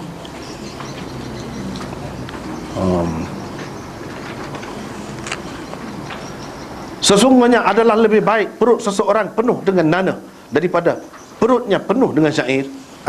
Situ dia ada kepala dia lagi tu. Kita ambil ekor dia saja, mana boleh. Dia ada kepala dia. Tapi banyak dalam hadis-hadis dia sebut itu saja. Kita kena tengok latar belakang dia. Inilah latar belakang yang mendorong persabdaan baginda sallallahu alaihi wasallam itu muncul. Ia tidak ditujukan kepada semua penyair. Tidak. Ia hanya berkaitan dengan penyair tertentu yang telah mengungkapkan syair hijab, orang panggil, atau syair yang penuh dengan caci maki, ejekan, sindiran dan fitnah terhadap Rasulullah sallallahu alaihi wasallam. Tu dia kata gini ni. Orang tu perok tobek tu kata. Memang dia lawan lagu tu. Pada masa dulu waktu yang Nabi sallallahu alaihi wasallam suruh Hasan ni balas tu dalam bentuk syair juga tu. Sebab dia gini. Ini tak ada kena-mena dengan orang Islam. Bukan orang Islam pun hak ni bukan orang Islam pun. Syair tu syair caci maki Nabi sallallahu alaihi wasallam. Syair hijab, orang panggil hijab. Hijab bahasa Melayu ni heja kan, hijab juga. Huruf hijaiyah. Huruf hejaan kita kata. Hejaan tu daripada Arab ni lah, hijab. Tu satu macam. Ini kalau dalam syair hijab, orang panggil syair yang mengandungi unsur-unsur ejekan, sindiran. Kata huduh lah. Syair kata huduh. Dan dia kata huduh sungguh. Teruk kata. Itu yang kedua. Yang ketiga, ia tidak khusus dengan syair sindiran, ejekan, caci maki terhadap Nabi SAW semata-mata. Malah ia juga merangkumi orang-orang lain selain baginda yang sememangnya baik dan tidak patut dikeji. Tidak khusus dengan Nabi, orang lain pun kalau dia tu orang Ju, orang molek, apa dia buat syair duk kutuk dia kan? Kutuk orang lagu tu termasuk dalam hal ni juga. Tidak khusus dengan Nabi. Itu yang ketiga. Yang keempatnya, ia hanya melibatkan syair-syair yang mengandungi unsur-unsur merepek, merapu, gila orak, mengampu dan fitnah. Banyak benda syair-syair yang mengampu dah. Hak mengapu, hak gila orak, macam-macam ada. Banyaklah kalau contoh-contoh tu tak payahlah rasanya sebut kan. Masing-masing bahasa tu ada. Masing-masing bahasa tu ada. Cuma mungkin bahasa ni lebih bahasa ni kurang sikit tu je. Kalau bahasa Arab ni bukan lama dah kan, syair ni kan banyak benar lah mengapu-ngapu gitu.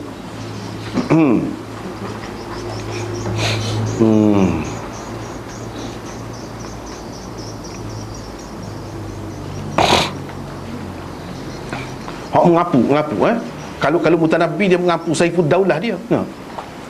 Contoh tu sikitlah. Saifud Daulah dia mengapu. Dia kata wa badas sabahu ka'anna ghurratahu wa badas sabahu ka'anna ghurratahu wajhul khalifati hina yumtadahu. Tu saya dia mengapu dah tu. Apa dia? Pagi menyerlah, sinarannya itu bagaikan wajah khalifah, kata dia. Bukan wajah khalifah tu macam sinar matahari itu tak. Sinar matahari itu macam wajah khalifah dia. Terbalik kan? Dia guna tasbih makhluk situ. Tengok. Ketika dia dipuji, khalifah ni bila orang puji kat seri-seri muka lebih pada cahaya tari di pagi hari tu dah.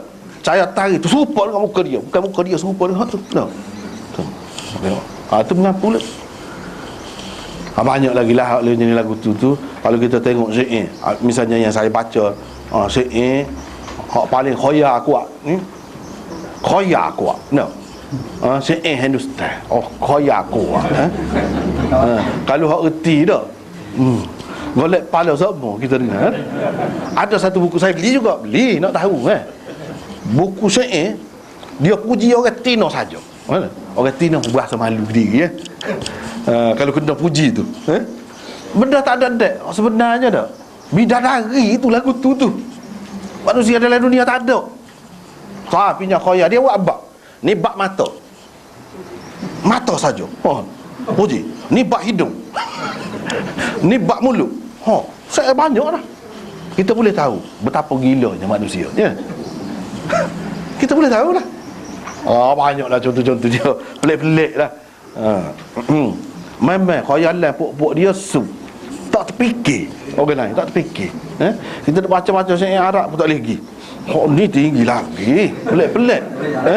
Khayal dia Allah. Tapi tak ada arah kita tak reti. Kalau lah reti tak, memang lah. Jangan ekor lah pendek kena puji ke dia tu. Jalan, gaya berjalan, rambut ada sebab. Berapa banyak ni syair orang ni, dia kata ni syair orang ni, ni syair orang ni. Setiap asal tu dia sebut lah penyair-penyairnya. Bukan main. Ya sebenarnya bidadari lagu tu tak ada dalam dunia ni. Hak gitu mau tu, itu telajak dah tu. Menyebabkan anak-anak muda jadi dilamun khayalan, kata. Dia tak tahu sebenarnya, jadi telajak.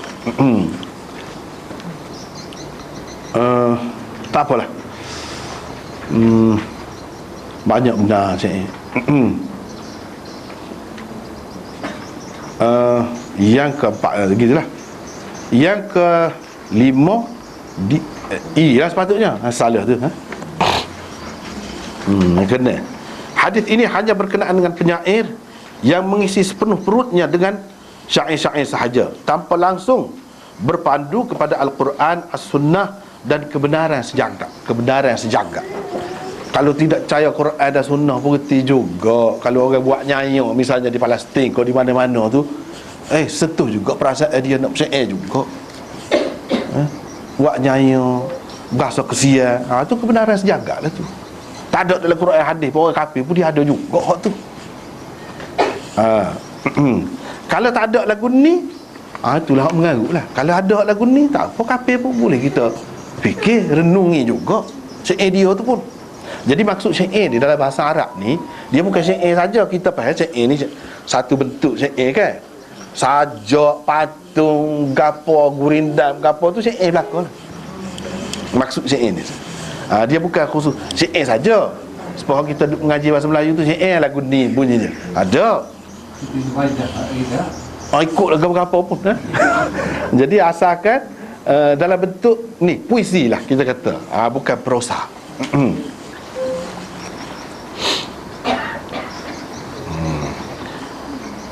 Baiklah.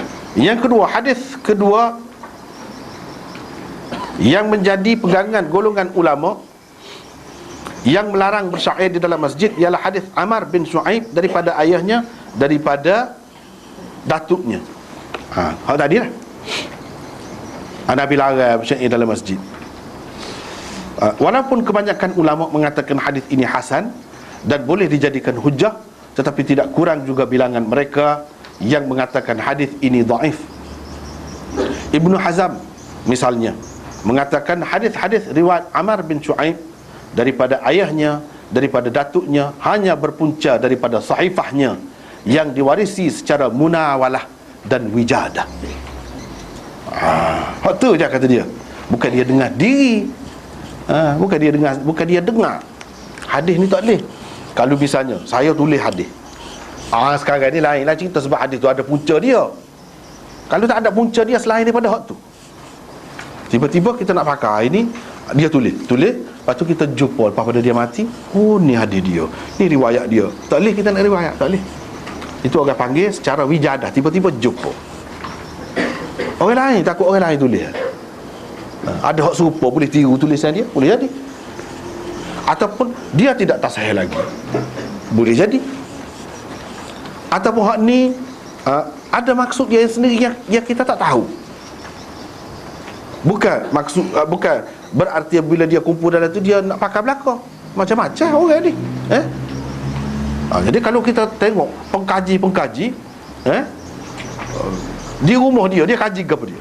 Oh, ajaran sesat. Banyak benar buat ajaran sesat. Bukan makna dia tu minat sangat kau ajaran sesat. Dia letak dalam rumah dia, buk begitu mau beli.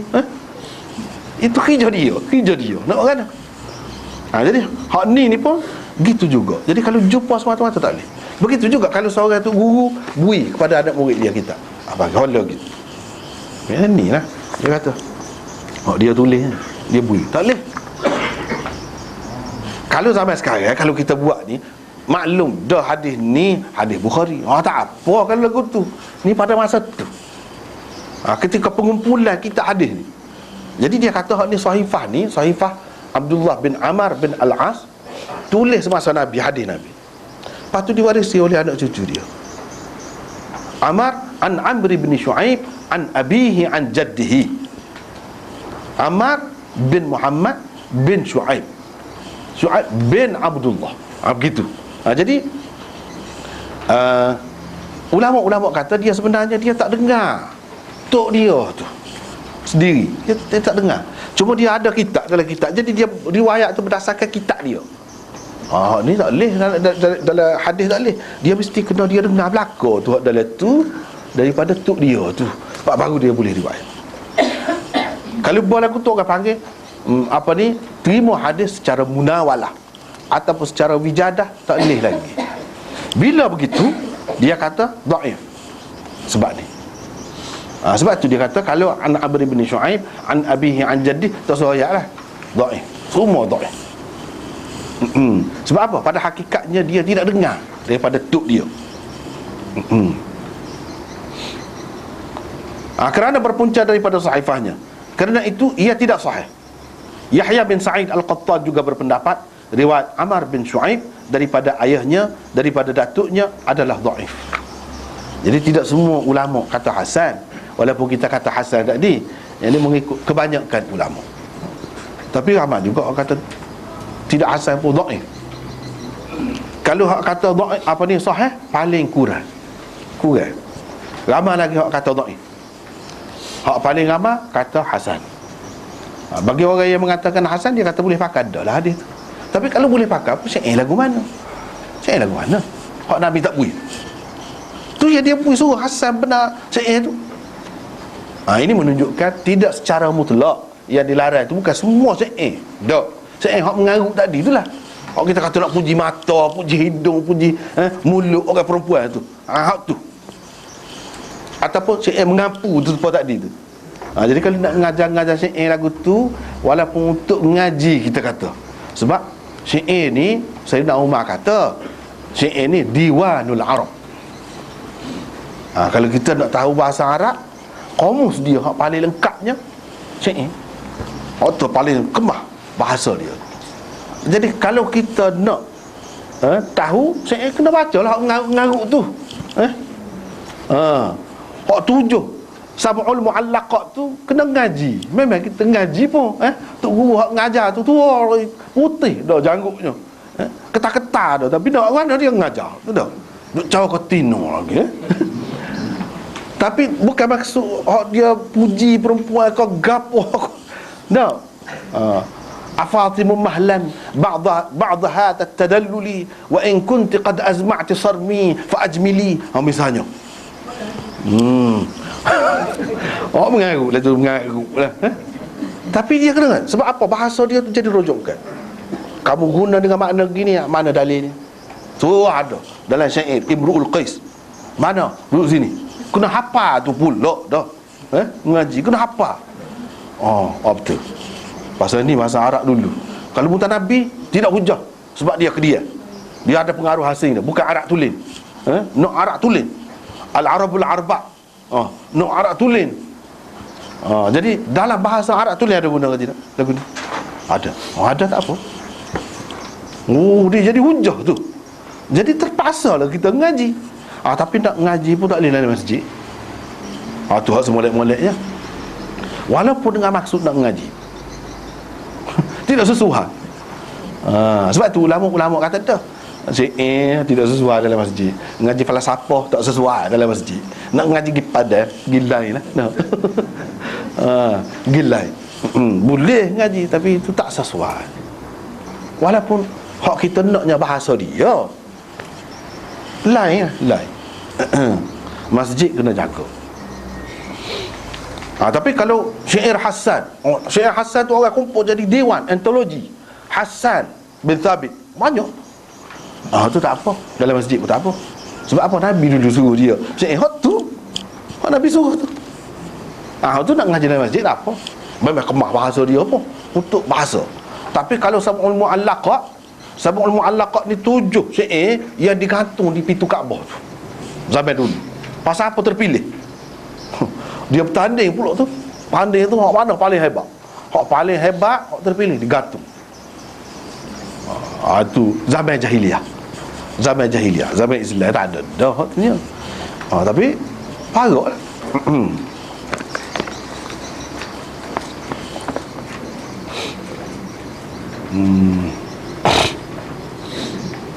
Yang ketiga, hadis ketiga yang menjadi pegangan golongan ulama yang melarang bersyair, iaitu riwayat Hakim bin Hizam yang telah pun dikemukakan sebelum ini. Hadis ini juga dipertikaikan kesahihannya. Abu Muhammad Al-Ishbili berkata, Al-Ishbili ini di Spanyol. Ishbili, Sevilla, nama tempat tu. Ishbiliyah, Arab dia je. Allah ni macam Cordova tu kan, Portubi tu Cordova tu lah, duduk di Spanyol. Mana ramai ulama-ulama kita dulu sana. Tapi akhir sekali jatuh Islam. Boleh ke Kristian? Zaman maju Spanyol ni zaman Islam dulu. Lepas tu dia tidak maju setara tu. Pahlon ni tak maju. Sebelah orang Islam juga zaman itu. Penghapusan orang kata etnik jugalah sampai situ je. Ada dah sebelum ni zaman Bosnia ke apa ni. Zaman dulu Sepanyol tu lah dahsyat. Siapa orang Islam tak ada. Sikit tinggal kena nusuk nak jalankan agama pun tak boleh. Padahal berapa ramai ulama. Ni termasuk ni yang kita jumpa ni hari ni. Abu Muhammad Al-Ishbili berkata, ni pakar hadis. Ia adalah hadis dhaif. Illatnya ialah perawinya Zufar adalah seorang majhul. Dia kata. Ibnul Jauzi, Daraqutni dan Hafiz Ibn Hajar dalam Bulughul Maramnya mengatakan hadis ini dhaif. Yang paling tinggi kita kata hadis ini bertaraf hasan saja, paling tinggi. Tu ya.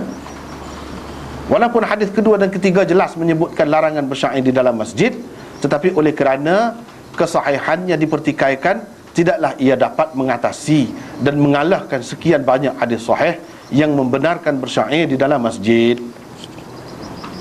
Lepas tu, jika diterima pun, kalau kita kata terima pun, apa maksudnya? Bahas panjang lah sini ya kan. Jika diterima pun, ia semestinya ditakwil supaya tidak bercanggah dengan sekian banyak hadis yang dengan jelas membenarkannya. Kalau tidak jadi bercanggah. Sedangkan hak ni pun sahih, hak ni pun hasan, hak ni pun gitu juga. Hadis tak boleh main-main, tak boleh mudah-mudah nak tinggal. Jadi kita kalau boleh takwil, kita takwil. Ibnu Battal umpamanya mentakwilkan hadis-hadis seperti ini dengan katanya, syair yang dilarang diungkapkan di dalam masjid boleh jadilah yang betul-betul menguasai suasana masjid, sehingga sekalian orang yang berada di dalamnya mengambil bahagian dalam mencetuskan riuh rendah dan gegak gempita akibatnya. Gegak-gegak dalam masjid tu syair pula tu. Orang nak bayar pun terganggu. Tu kalau iya pun. Kalau kata syair hak molek sekalipun, tak boleh. Ngaji Quran kalau siapa terganggu orang semaya, tak boleh dalam masjid pun. Jadi kena beringat. Sembahyang tu hak lebih utama, nombor satu sekali dalam masjid. Hak lain-lain tak sedek kata lah, gapo pun. Kalau hak molek pun tak boleh juga kalau siapa gegak gini. Tak boleh juga. Abu Nuaim di dalam Kitabul Masajidnya, ini kitab cara ke masjid ni, menyimpulkan dengan berkata, yang terlarang ialah syair-syair jahiliyah dan karut-marut sahaja. Adapun syair-syair Islam dan syair-syair yang menyatakan kebenaran, itu tidak dilarang, malah dibenarkan. Tidak salahlah kalau dikatakan bahawa hadis-hadis yang melarang itu sebenarnya khusus ditujukan kepada syair-syair yang melekakan, penuh maksiat dan tidak sesuai langsung dengan masjid. Karenanya tujuan asal masjid menjadi malak. Orang-orang yang hendak beribadat di dalamnya juga terganggu dan terhalang. Jadi itulah benda. Nampaknya tak ada ni panjang ni. Ni hadis hak sahih pula yang menyokong alik ni, alik boleh ni pula. Panjang lagi ni. Kita tangguh sekat tu lah hari ni kan. Jadi cerita cara syair dalam masjid. Kalau syair di luar, ngaji syair mengarut untuk bahasa, tak apa. Serupa juga. Dia kalau bahasa Urdu, bahasa Hindustan hak paling kemah, lagu dia. Oh, hak tusuk lah. Kalau kita nak belajar bahasa ni, kita dengar lain hukumnya, lain. Tapi tak boleh dalam masjid lah. Hak tu dah tak boleh. Dalam masjid tu lain cerita. Luar masjid untuk belajar bahasa. Kalau baca Sam'ul Mu'allaqat kau mengarut tu kata Sa'ni tu kan, mengarut tu tak apa. Memang itu satu cara untuk menguasai bahasa. Tak apa. Begitu juga bahasa mana-mana pun kalau kita nak belajar dengan maksud nak bahasa. Bukan nak jadi hanyut, nak khayal kerana dia tak boleh lagu tu. Siapa punah. Tak boleh. Jadi benda bahaya jugalah. Supaya ngaji falsafah, supaya ngaji benda-benda lain yang mengarut lah. Kalau kita dapat mengawal diri kita, faham molek kedudukannya, tak apa. Kalau tidak, kita sendiri boleh jadi punah.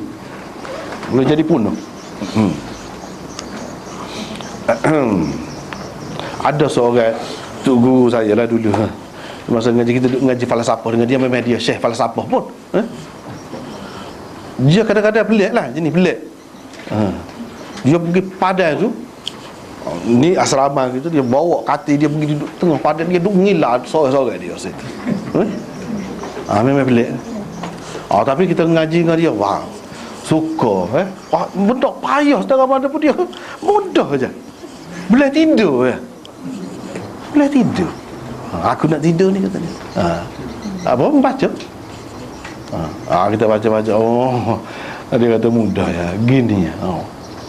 Tak aja jumpa dalam lagu tu kan. Benda payah tu dia jadi mudah je ngaji dengan dia. Tapi orangnya lagu tu lah, tak serupa dengan orang ramai. Tak serupa. Itulah. Tu setara Maulana tu hebat ni, tafsir ke apa ni, Syekh Nadwi tanya dia. Dia petang-petang Maulana ni berkumpul lah, duduk lekor kursi ni. Kursi jujur duduk. Jadi dia salah seorang adalah tu. Tapi Syekh Nadwi hak hebat tu, tanya dia, lagu mana? Pro.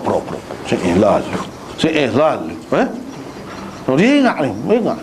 Kita ngaji Syekh dengan dia pun sedap. Memang sedap. Jeligo.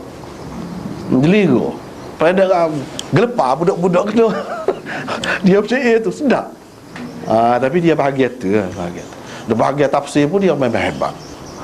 Tu hebui dia. Tapi dia ada buah pelik sana lah. Ada buah pelik. Hak tu kita tak satu lah. Hak tu dah. Tak satu lah. Jadi nampak sekali lah dulu untuk ni. Wallahu a'lam wa akhiru da'wana alhamdulillahirabbil alamin. Ini tadi uraian telah diberikan oleh Pak Maulana. Ini ada satu soalan saya tahu dah tadi ada jawab dulu tentang bagaimana cara niat yang mudah bagi orang yang terlalu was-was. Minggu lepas ni. Sekarang saya buka untuk soalan daripada Muslimat. Ada minggu lepas. Minggu lepas ni. Minggu lepas. Yang tu ada.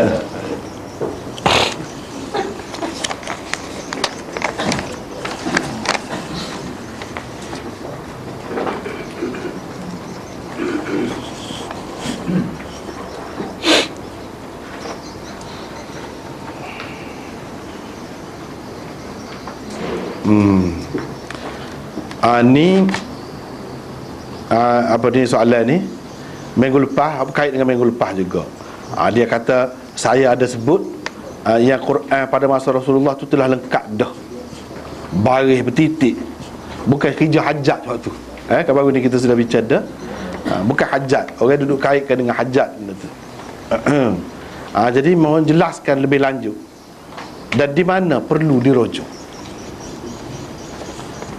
Ni kalau nak bicara panjang, khusus ni saja.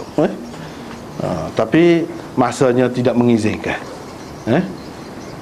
Kalau saya buat contoh lah, bahasa Melayu lah, biarlah. Bahasa Melayu kalau tak ada titik, nak baca lah ke mana? Pening kat lah, no. Gagak lah, mahir pun setara mana pun. Kalau bahasa Arab pun, kalau kita bui tak ada baris, tak ada titik. Telah baca ni. Pening, dia akan pening. Tak pernah sabar Quran di lagu tu. Dari segi logiknya dululah, dari segi logiknya. Dari segi bukti-buktinya banyaklah. Dalam syair-syair Arab jahiliah dia sebut dah baris atas, baris bawah, dia sebut dah. Huruf gani titik duduk mana. Ada dah. Jadi syair jahiliah ni bukan selepas Islam, sebelum pada tu. Bahasa Arab dia sudah guna dah. So lagi orang ramai kita dia duduk faham zaman Nabi ni buta huruf saja. Tak erti baca, tak erti menulis. Kalau tak erti baca, tak erti menulis, sama ulama muallaq tu kata wah dia di kabuh. Sebab dia nak baca dia buta huruf. Benda banyak perkara tak logik. Yang sebenarnya tidak begitu. Sahabat-sahabat boleh katakan masing-masing rumah tu ada berlakon dah Quran. Dah bertitik, berbaris. Serupa dengan hotline ni. Jadi kalau kita nak bicara ni memang panjang. Dalam buku sebenarnya benda ni ni lah mujur lah pergi ngaji sana. Orang Arab kita tak jumpa lagi faham benda lagu ni. Ni kelebihan orang bukan Arab lah. Tetapi beberapa orang ulama di India dan Pakistan dia sudah faham benda ni. Antaranya dalam buku I'jazul Quran yang ditulis oleh Maulana Tamanna Imadi dan anak murid dia Maulana Muhammad Tahir Makki. Dia pergi duduk Mekah pula. Demo ni buat kajian memang jelas. Antaranya seperti kita sebut tadi lah. Apa ada. Lepas tu benda tu tak wujud dalam kenyataan. Kau dia sebut saja ba ni titik satu bawah. Jin dia lagu ni. Kalau jin kha ha nak baca lagu mana sah. Kalau tak ada bagi, kalau tak ada titik nak baca kan? Supaya kat leneng kat harap pun. Dia tak pernah sabar tu. Dari segi logik sajalah kita bagi dulu. Lepas tu dari segi hak lain-lain panjang lagi ceritanya. Dia mau tulis kitab suku dah benda ni. Dia mau tulis kitab suku. Jadi dia mau hak reti bahasa Arab saja dia tak sapa. Tak sapa ke situ.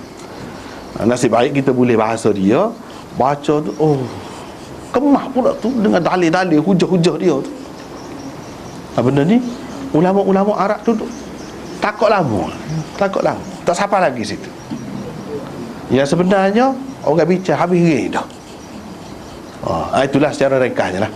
Itulah rujukan, antara rujukannya itu. Wallahu a'lam. Sampai dengan ada baris itu bermaksud titik dia ada.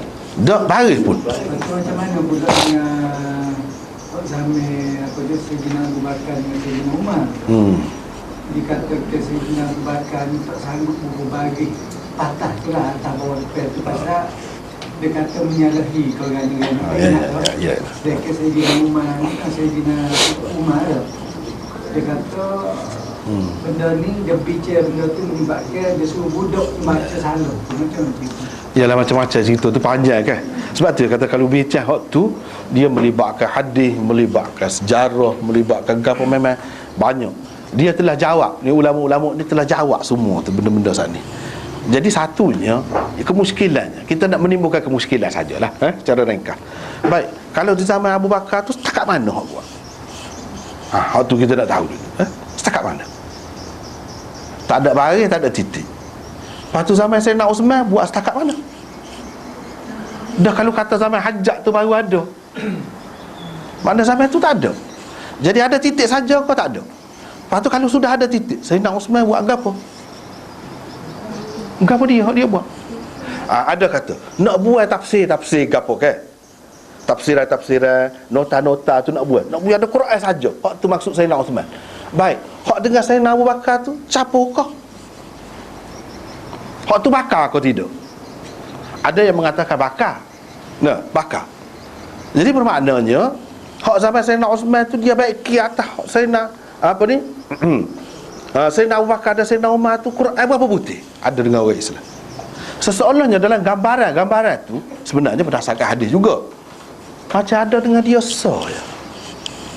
Lepas tu diwarisi oleh Sayyidina Umar. Siapa kau sampai Sayyidina Uthman berapa puluh tahun tu? Berapa puluh tahun. Jadi mana Quran di dalam keadaan orang gagah-gagah lagi.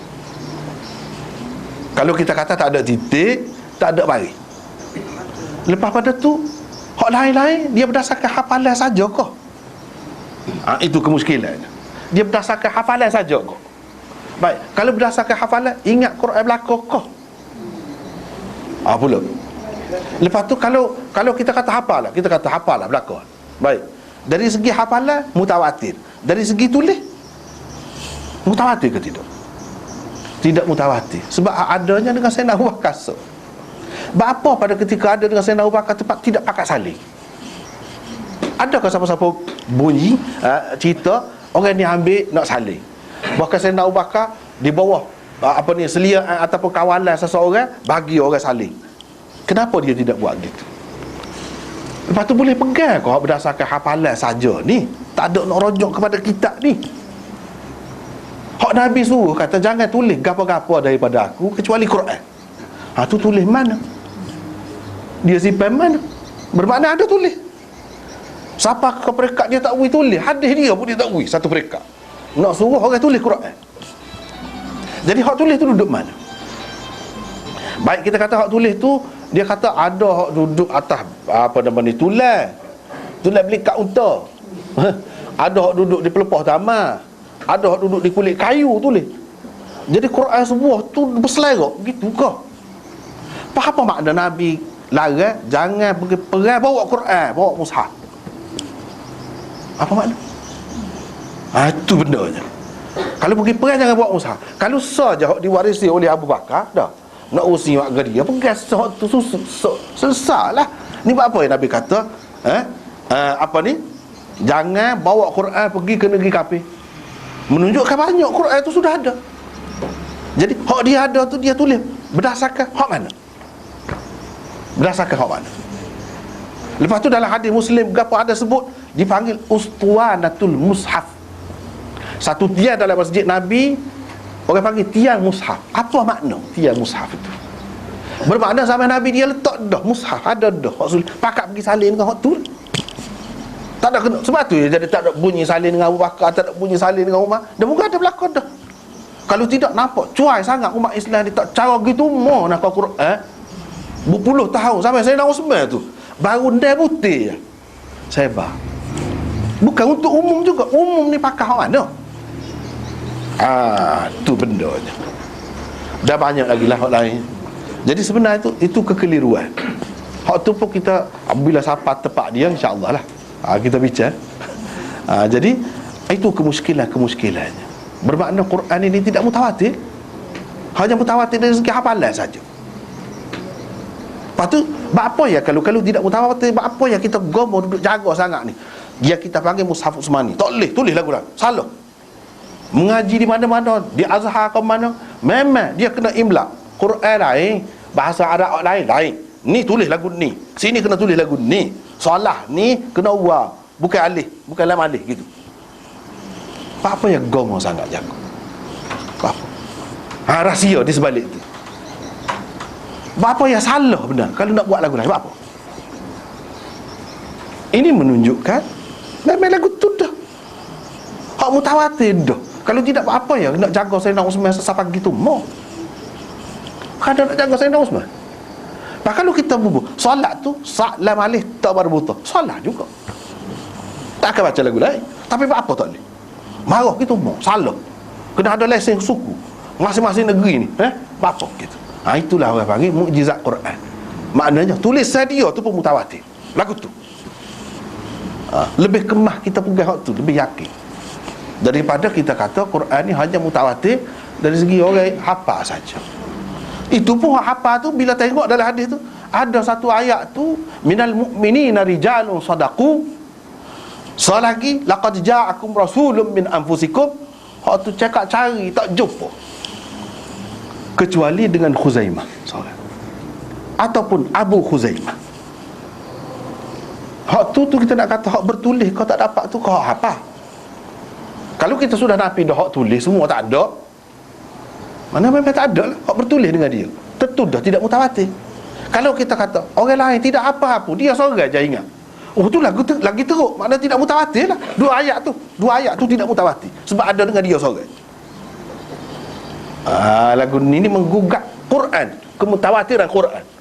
Kalau ada hadis yang menggugat kemutawatiran Quran, hadis itu mesti diketepikan. Itulah bendanya kaedah. Ya, jadi buat apa yang orang kemah juga faham lagu ni, pasal ada dalam hadis. Tapi kaedah kita jangan lupa, akidah Quran tu akidah, mutawatir Quran tu akidah. Kalau ada mana-mana hadis yang menggugat kemutawatiran Quran, hadis itu diketepikan. Tak boleh, kena utama kau ni. Tak sahaya, sahih setara mana. Itu pun satu kaedah juga. Satu kaedah juga. Kalau ada hadis yang mengatakan Nabi ni berdusta, itu Nabi ni benar, akidah. Akidah kita kena ketepikan hadis itu. Tak boleh kita kata berdasarkan hadis ni, kalau tidak banyak pun Nabi Ibrahim 3 kali berdusta. Dusta tu tanpa takwil lah gapo-gapo. Dusta lah pelawak. Bukan dengan makna tauriah atau dengan makna gapo. Tak. Dusta. Rosak akidah kita. Tak boleh. Jadi kalau ada hadis yang kata lagu tu, kita kena takwil. Tak boleh terima buta gitu, tak boleh. Sebab apa? Dia bercanggah dengan akidah. Benar Nabi ni mutawatir. Wa kana siddiqan nabiyyatu, Quran tu mutawatir. Kata Nabi Ibrahim ni siddiq. Lagu mana pula kalau ada 3 dusta pun tidak siddiq dah. Bercanggah dengan Quran. Jadi tak boleh. Jadi kalau kita terima ni, jadi orang boleh ragu lah. Jadi dalam masa ni berpuluh tahun ni Quran ni tak ada bertulis. Rekod dia saja je tulis lagu tu. Rekod dia saja, hak dia pilih tulisan. Siapa gitu mau tu maknanya, sedangkan dalam Quran kata la raiba fi, zalikal kitabu la raiba fi, tidak ada sebarang keraguan. Apa makna sebarang keraguan? Tengoklah dari sudut mana, dari sudut hafalan, mutawatir, bukan seorang hafal.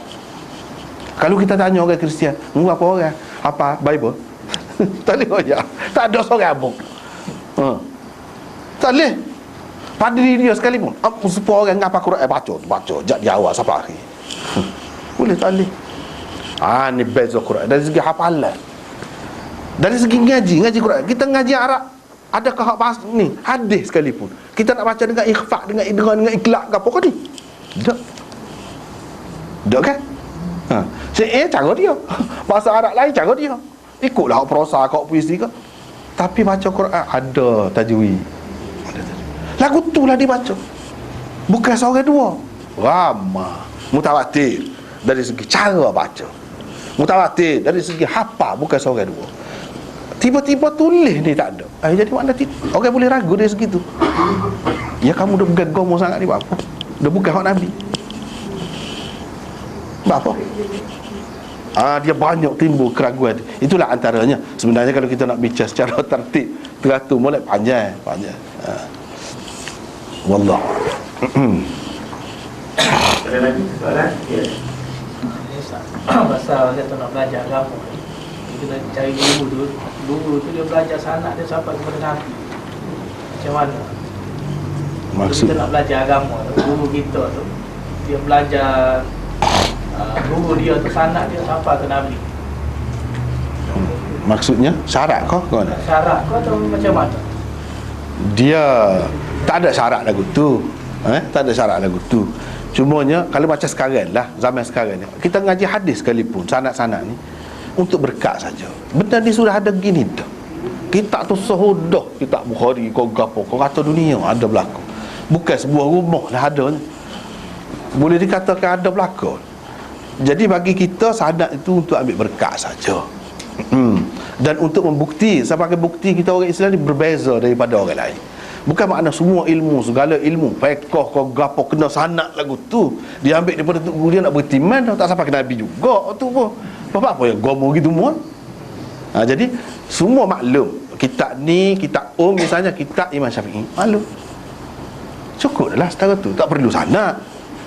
Nak baca tu siapa, kita tak boleh pakar dah kalau kita tak tahu sanad. Dah tak ada siapa dia syarat gitu. Bahkan kalau kita ni Bukhari ni, kalau kita tidak terima secara sanad, hadis dia tu kita pakar. Oh yalah, dah tu boleh dah, tidak syarat sanad. Benda ni pengajaran dia tu kita pakar. Itulah yang dikehendakinya. Cuma mengaji secara sanad ni tradisi. Tu nak jaga tradisi. Tradisi ni ada pada orang Islam. Orang kafir tak ada. Begitu sekali orang kita ni gomo nak jaga hadis Nabi ni sampai setara tu. Tidak kata syarat apa tak sah. Kena tunggu ijazah dulu. Ada. Dengar hadis sekali, pakar selalu, boleh dah. Bahkan gitulah. Hak sepatutnya.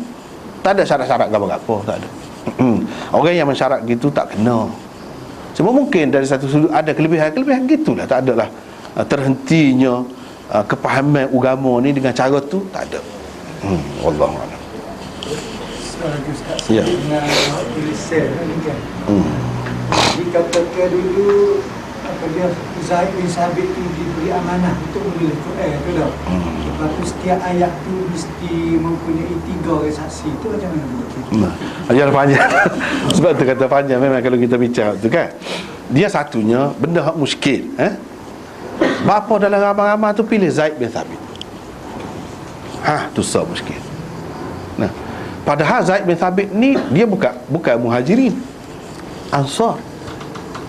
Baik, sebelum Zaid bin Sabit tu tak ada tulis kau sahabat masa Mekah tu. Zaid bin Sabit ni jumpa dengan Nabi masa di Madinah. Bukan dia Ansar. Kalau nak kira orang hak patut tulisnya, Ibnu Mas'ud ada, Sayyidina Umar ada. Ramailah kalau kita kata Sayyidina Umar dia meretah tak apa nak dah lah. Ibnu Mas'ud ramai lagi. Hak daripada awal lagi memeluk agama Islam. Dia tulis, dia tahu lagu mana. Kenapa tidak pilih orang tu? Kenapa? Apa lebih Zaid bin Thabit? Panjanglah pula ceritanya pulanya. Cumanya yang muskilnya jadi seseorang yang sebelum pada tu tak ada tulis. Jadi baik, kalau dia tulis tu dia ada dah ke panduan Zaid bin Thabit? Ada dah ke? Kau dia baru tulis pada ketika tu. Kalau baru tulis pada ketika tu, hak kata tulis dah Nabi kata larang bawa Quran pergi negeri kafir tu, lagu mana? Ada tak ada orang dia baru tulis. Kalau dia tulis tu ada dia berpandukan hak mana? Hak tu kita tak tahu. Hak mana? Dalam banyak-banyak. Dah hak banyak-banyak tu masing-masing ikut serah tulis kau. Kau ada panduan. Sebab tu kita kata sebenarnya panduan ada mushaf hak dalam masjid Nabi dah. Hak orang panggil ustuanatul mushaf. Pakat duk tiru hak tu dah. Jadi hadis Zaid bin Sabit itu cerita kemudian. Benda itulah yang dipertikaikan oleh ulama tu. Sebab nampak tergugak Quran. Hak sebelum pada ni siapa dia tulis? Dia tulis tu mana tak ada panduan langsung kau. Kau ada dah. Ada hak mana? Nak tahu. Hak mana? Mana zaman saya Abu Bakar berdasarkan hak dia tulis semata-mata. Hak tu je. Lepas tu senyap situ. Apa yang tak suruh kata semua orang tulis hak ni, hak betul. Hak lain bok. Ada ke lagu? Tak ada, senyap. Siapa zaman saya nak Uthman berapa puluh tahun. Itu benda je. Kemuskilan lah. Dalam bentuk kemuskilan. Kalau kita nak bicara dari sudut-sudut lain lagi, panjang lagi lah. Lepas tu hak cerita-cerita ni sebenarnya dalam Bukhari sendiri ada. Dia riwayat daripada Ubaid bin Sabbaq. Tu. Hadis tu tak sampai ke peringkat mutawatir. Ubaid bin Sabbaq ambil daripada Zuhri. Seorang tu riwayat. Nak lawan hak mutawatir. Seorang tu. Ubaid bin Sabbaq tu kecil sangat lagi. Ketika Zuhri nak mati, Zuhri riwayatkan. Nak sabar ke tidak? Bapa Zuhri tak jumpa anak murid dia. Ramai lagi anak murid dia hak lainnya. Imam Malik kau anak murid dia orang lain. Hadis itu hadis ahad. Bila hadis ahad dia lawan dengan mutawatir tak boleh. Itulah kaedahnya. Secara ringkas, Ubaid bin Sabbaq sahaja yang meriwayatkan hal itu. Kau cerita Zaid bin Sabit gapo tu. Itulah benar. Sebab tu ulama pertikaian tu. Dan kalau kita pertikaian salah kau. Sekarang ni nak jaga hak mana? Nak jaga hadis sahih. Kau nak jaga Quran. Mana lebih penting? Kalau kita melera hak ni, bermakna kita kena kata tak ada tulis, dia baru tulis. Dia baru tulis. Warna sebelum pada tu hak Nabi kata la taktubu anni syai'an siwal Quran. Jangan tulis apa-apa daripada aku selain daripada Quran. Mana sahabat tak pakar serabut. Gitu. Jadinya serabut tak pakar. Jangan tulis kau lain. Hadis pun dia tak boleh. Selain daripada Quran. Maknanya Quran dia suruh.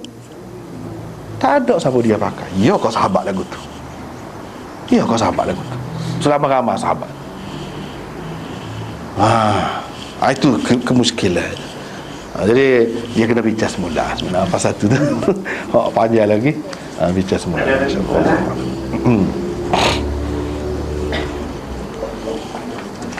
Baiklah. Sebenarnya tak ada soalan. Sebelum kita masjid, saya ingin mengingatkan lagi buku apa ni lama yang telah dikeluarkan oleh Yang Kuasa Maulana ini. Hak baru pada. Yang baru pun ada macam terjemahan perumahan Mubati daripada Dr. Hati Musa ni dan semua oleh Maulana sendiri. Boleh berurusan dengan Linda atau Rumah Hazim.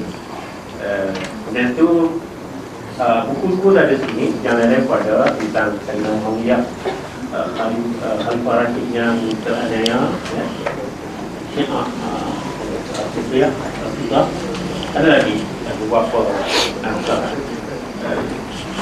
boleh tuan-tuan ini melalui kita dan sekiranya ada siapa yang masih lagi ingin menerima kepada saudari kita minggu depan yang memerlukan bantuan untuk anaknya yang mengidap jantung lubang itu di melalui pemeriksaan dan perubatan di IJN kita berikan di sini juga dengan itu mari kita sedari mari kita dengan tauhid Allah dan